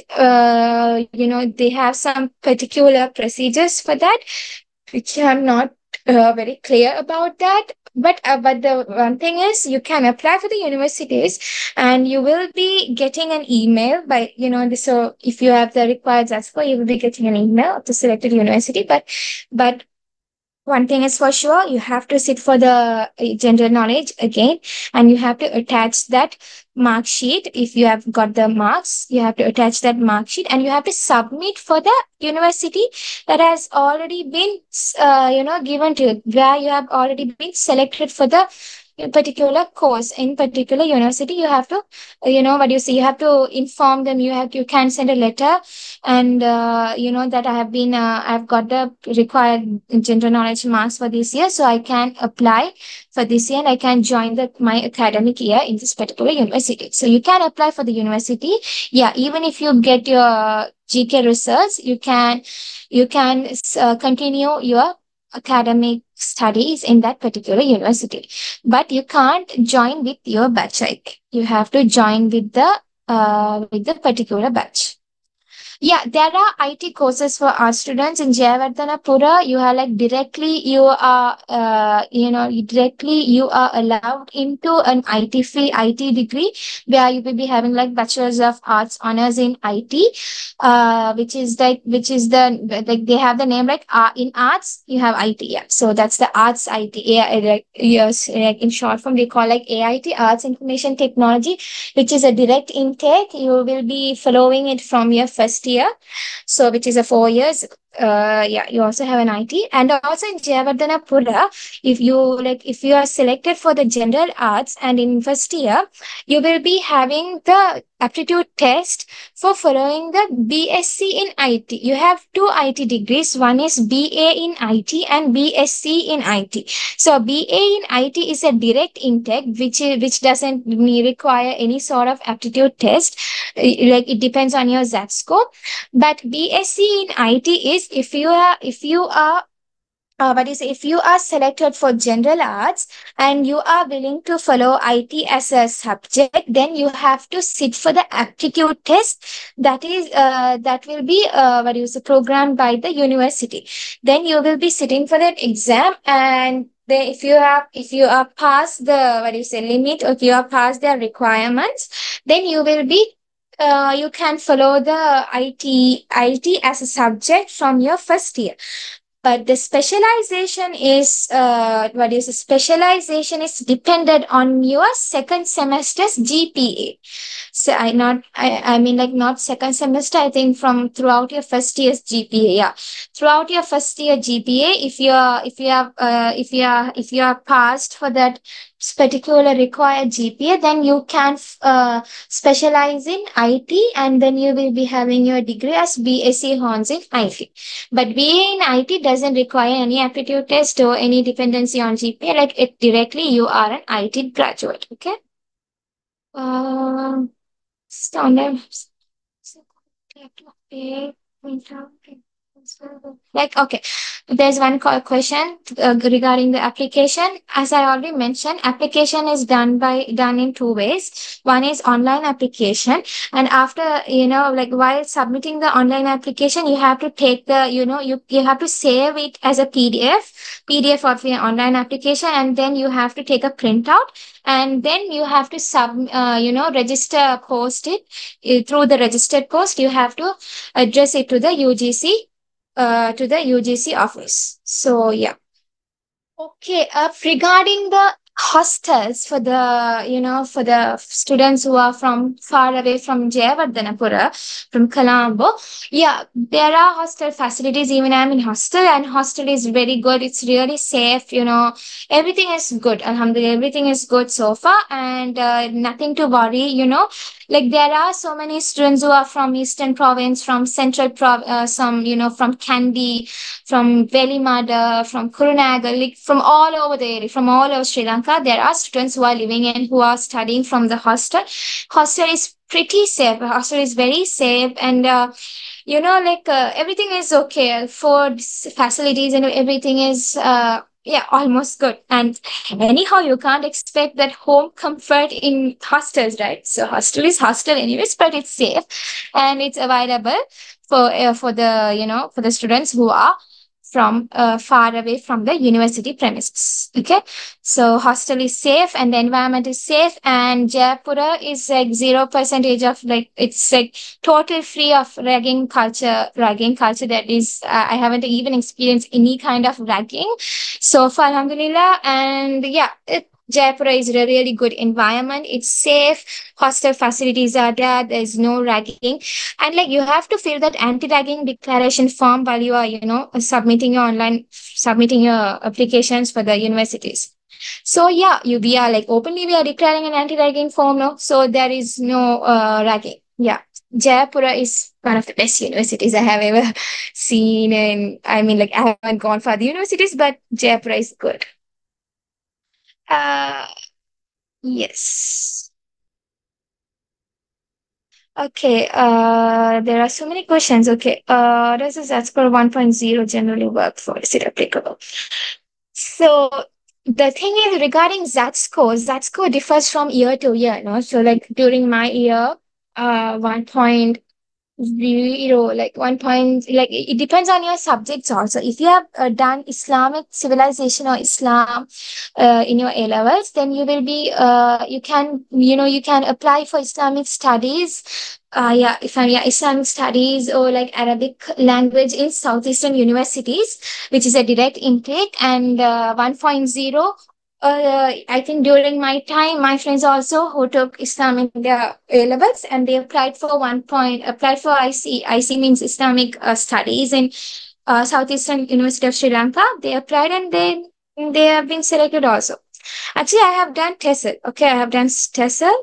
Yeah, I have done TESOL, which is a direct intake. So BA in English is like it's like you will be specializing English from your second year onwards. You will be taking English as a subject in your first year, and then depending on your GPA and your results, you will be the department will decide whether you are eligible to what do you say, study or specialize English as your major study in your academic year. So the job opportunities are pretty pretty equal for both BA and TESOL degree holder. TESOL is like, it's a direct window for, for the, what is it, teaching jobs. Like there are so many, there are kind of opportunities for lecturings also. If you have taken a very good class, then you can directly be a, lecturer in a state university. Even though if you don't have a class, you can apply for, private institutes and, private institutes and be a lecturer. That holds TESOL, and both TESOL and BA in English holds the, same, I think, same job opportunities pretty much. Again, there are so many questions regarding the hostel facilities. Hostel is internal for the, for the first years, hostel is within the universities, so it's not out of the university. Within the university premises only, we have our first year hostel in Sri Jayawardhanapura University. Okay, university, and it's pretty safe. Inside the hostel premises, we have a canteen, and before, like in front of our hostel also we have a canteen. So yeah, life is pretty much good in Jaipura. It's enjoyable also. Okay, my Z score was 1.35. During my time, and I applied for TESOL. Yeah. Okay, so as I already said, like even though we are like, if you want to specialize in TESOL or English, there are other subjects also which you can take from other departments. You have psychology, archaeology, tourism, MIT, statistic, economics, political science. What else? Geography. What else? Geography, and also, the languages: French, Chinese, Japanese, Hindi, Sanskrit, Pali, Sinhala. I think for French, there is one particular necessity. Like if you have taken French in your A levels, then only you can take French as a subject in university. That's because because the procedure is different from the French department, from the language department. Yeah, there are plenty of subjects, regarding the other subjects. Yeah, like for the TESOL degree holder, you have to you must take two subjects, TESOL as a subject and English as a subject, and then apart from these two subjects, you have to take other two subjects from other two different departments. Okay, yeah. Like holidays from uni for home visits. Like will us get like holidays from uni for home visits? Yeah, obviously. I mean, like like yeah, I don't. Yeah, it's like I'm gonna meet plenty of you all in next year, inshallah, in Jaipur, because most of you are all asking about the hostel facilities and everything. Yeah, hostels are good. Okay, hostels are good. It's nice. It's the what can I say? Like it creates an enjoyable, a friendly environment. You will be getting to know so many people from so many areas from all over the country. You will be having so many friends. You will be connecting with so many good friends. You will be having a wonderful university life. Okay. Mm. Okay. Yeah, in Jaipur only, I think, the French department has this requirement. But I think in other universities, I'm not pretty sure about the French thing. Because in Jaipur, if you have taken in A levels French as a subject, then only you can follow it as a subject in your academics. But I really don't know about how other universities work. Yeah, but it's only for French, okay? But for other subjects, for other language subjects, so even if you haven't taken it in your A levels, you can follow it in your university from your first year if you're interested in, okay? Um, will us get like holidays from uni for home visit? Obviously, you will be having holidays, you will be having semester holidays. And if there is a strike, you can go to your home, you can visit your home and you can come. If you are like, what do you say, if you are pretty much around, like, what do you say, 4 or 5 hours away from Colombo, you can visit your home for weekends and come, right? Okay, that's up to you guys. Uh, okay. My first preference, like, I mean, like, regarding the TESOL, I applied for Jaipura TESOL, and then only I applied for Kalania TESOL. And then before that, I applied for so many, courses, but I haven't been selected. And according to my ZAT score, I've been selected for TESOL in Jaipura. But first was my TESOL in Jaipura, and second TESOL in Kalania, and third and others comes under that.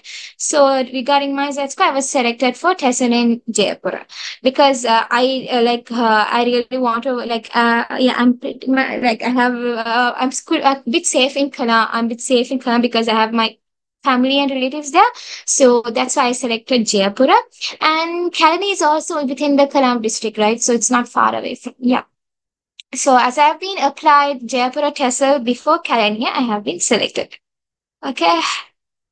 Um, yeah, any other questions, guys?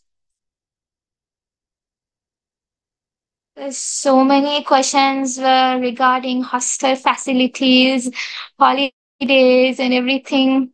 Seems like we are going to meet. Okay, you have asked my number. So let me share my number with you all. So please don't misuse the number, okay? Trusting you and sending you. If you have any doubts or requirements, confusions, you can text me. Yeah, this is my number. Okay, who's asked my number? Uh, who asked my, okay, I'll be sending the number to you. Okay. So it seems like so many of you have taken English literature as a subject in A levels and wanna follow TESOL or BA in English. So if that's your decision, then Jaipur is the best university, guys. Okay, Jaipura is best. The lectures are so friendly, like so friendly, and like so many people have these assumptions and misconceptions that universities in, mostly in Colombo and Kandy, they are like kind of, those seniors and the people, boys, and they rag. We go through so many mental abuse and violence stuff. Nothing. All those were, like fake stories, false and fake stories. Nothing was such happened to me in my universities or my in my friends. Okay, so yeah, Jaipur is a very good university. It has a very friendly environment. Lectures are very good. They are very friendly. They are very helpful. We can contact them anytime we want. If you have any confusions or clarifications regarding academics or exams or anything, they are so good. They are good, and seniors are also very good. Okay. I mean, like if you come, we will be the seniors. So yeah, we are pretty much good. Okay. Don't worry, we won't do anything. Uh, One of my another friend is also here, okay, who is doing TESOL. She has just joined to see how am I explaining things to you. Okay. Yeah. Uh no, the academics is not hard in TESOL. I mean, like I'm also first year, a very fresh first year, so I also really don't know. So I can't, what do you say? I can't really say because I haven't been exposed, right? So far, the academics is not hard. It's pretty much easy. It's going on. Uh, I mean, like, guys, university life is not all about fun and, fun and enjoyment. It's academics, it's higher studies, okay? So, yeah, it's hard. Some academic, some course units, some stuffs are hard. There you have to put really pretty much effort and you have to study. And I think most of you have taken literature as a subject and you know how hard English literature is, right? So yeah, like that only. Like that only. Is that so, Aisha? I One of my friend is also here. I don't know why she's not talking. Uh, okay. So yeah, guys, do you have any other clarifications or doubts? I think I have passed the time. It has always, it's like nearing 10 o'clock. Your parents might be seeing what's this girl is doing with these Jaipura people. Okay. Okay, yeah. So regarding the academics, tested academics, whether it's hard or easy, university is not easy. It's not a silver spoon. Okay, you have to make your own effort. You have to study. You have to work hard. You will be having presentations. What do you say? Assignments, mid exams, the Q&As, everything. So yeah, it's pretty much enjoyable, hard, everything, mixture of everything. Yeah, and literature part is also, we have literature part also from our second semester in subject English. We also have literature. So yeah, so like job opportunities in TESOL. So mostly we will be having, like like job opportunities are open. You can become a content creator, freelance writer. If you are interested in journalism, you can be a journalist. You can be a writer also, and obviously a teacher in an international school or in private sector or in government school, according to your interest. And you can apply for private institutions as a lecturer. So many TESOL seniors, TESOL graduates from Jayapura are in a really good position. They are working in so many private institutions, and also in Jayapura University, as well as in, like as assistant lecturers who are like assisting us. They are so good. So if you have good grades, you can become a lecturer also. Okay, so mainly TESOL degree allows you for teaching and also lecturing in foreign countries. We have pretty much job opportunities available there also, because yeah. Um, yeah, is anything else, girls? Yeah, I think it's girls, right? Only girls are here. So if we don't have any other clarification, I think we can wind up our session. Okay. So is that all? Shall we wind up the session if you don't have any further clarifications? Okay. Yeah. Welcome. Welcome, everyone. Thank you for your cooperation and thank you for asking so many questions and clarifying your doubts. And yeah, so and that wraps up our session for the day. So we'd like to thank all our participants for joining this webinar, and we hope that it was a productive. More educational webinars and motivational programs will be scheduled in future, which will help and support in various ways. So you can access our YouTube channel if you missed any of our previous webinars. Please feel free to contact us if you want to leave any suggestions or comments based on these sessions, and stay connected with us for further updates. So yeah, you have got the WhatsApp number here. You can contact them if you have any feedbacks or if you have any further clarification. So yeah, once again, thank you and keep working hard to achieve your goals. We, the Muslim Majlis of University of Sri Jayawardhanapura, wholeheartedly wish you all the very best. Stay safe and have a fabulous week ahead. Thank you, guys.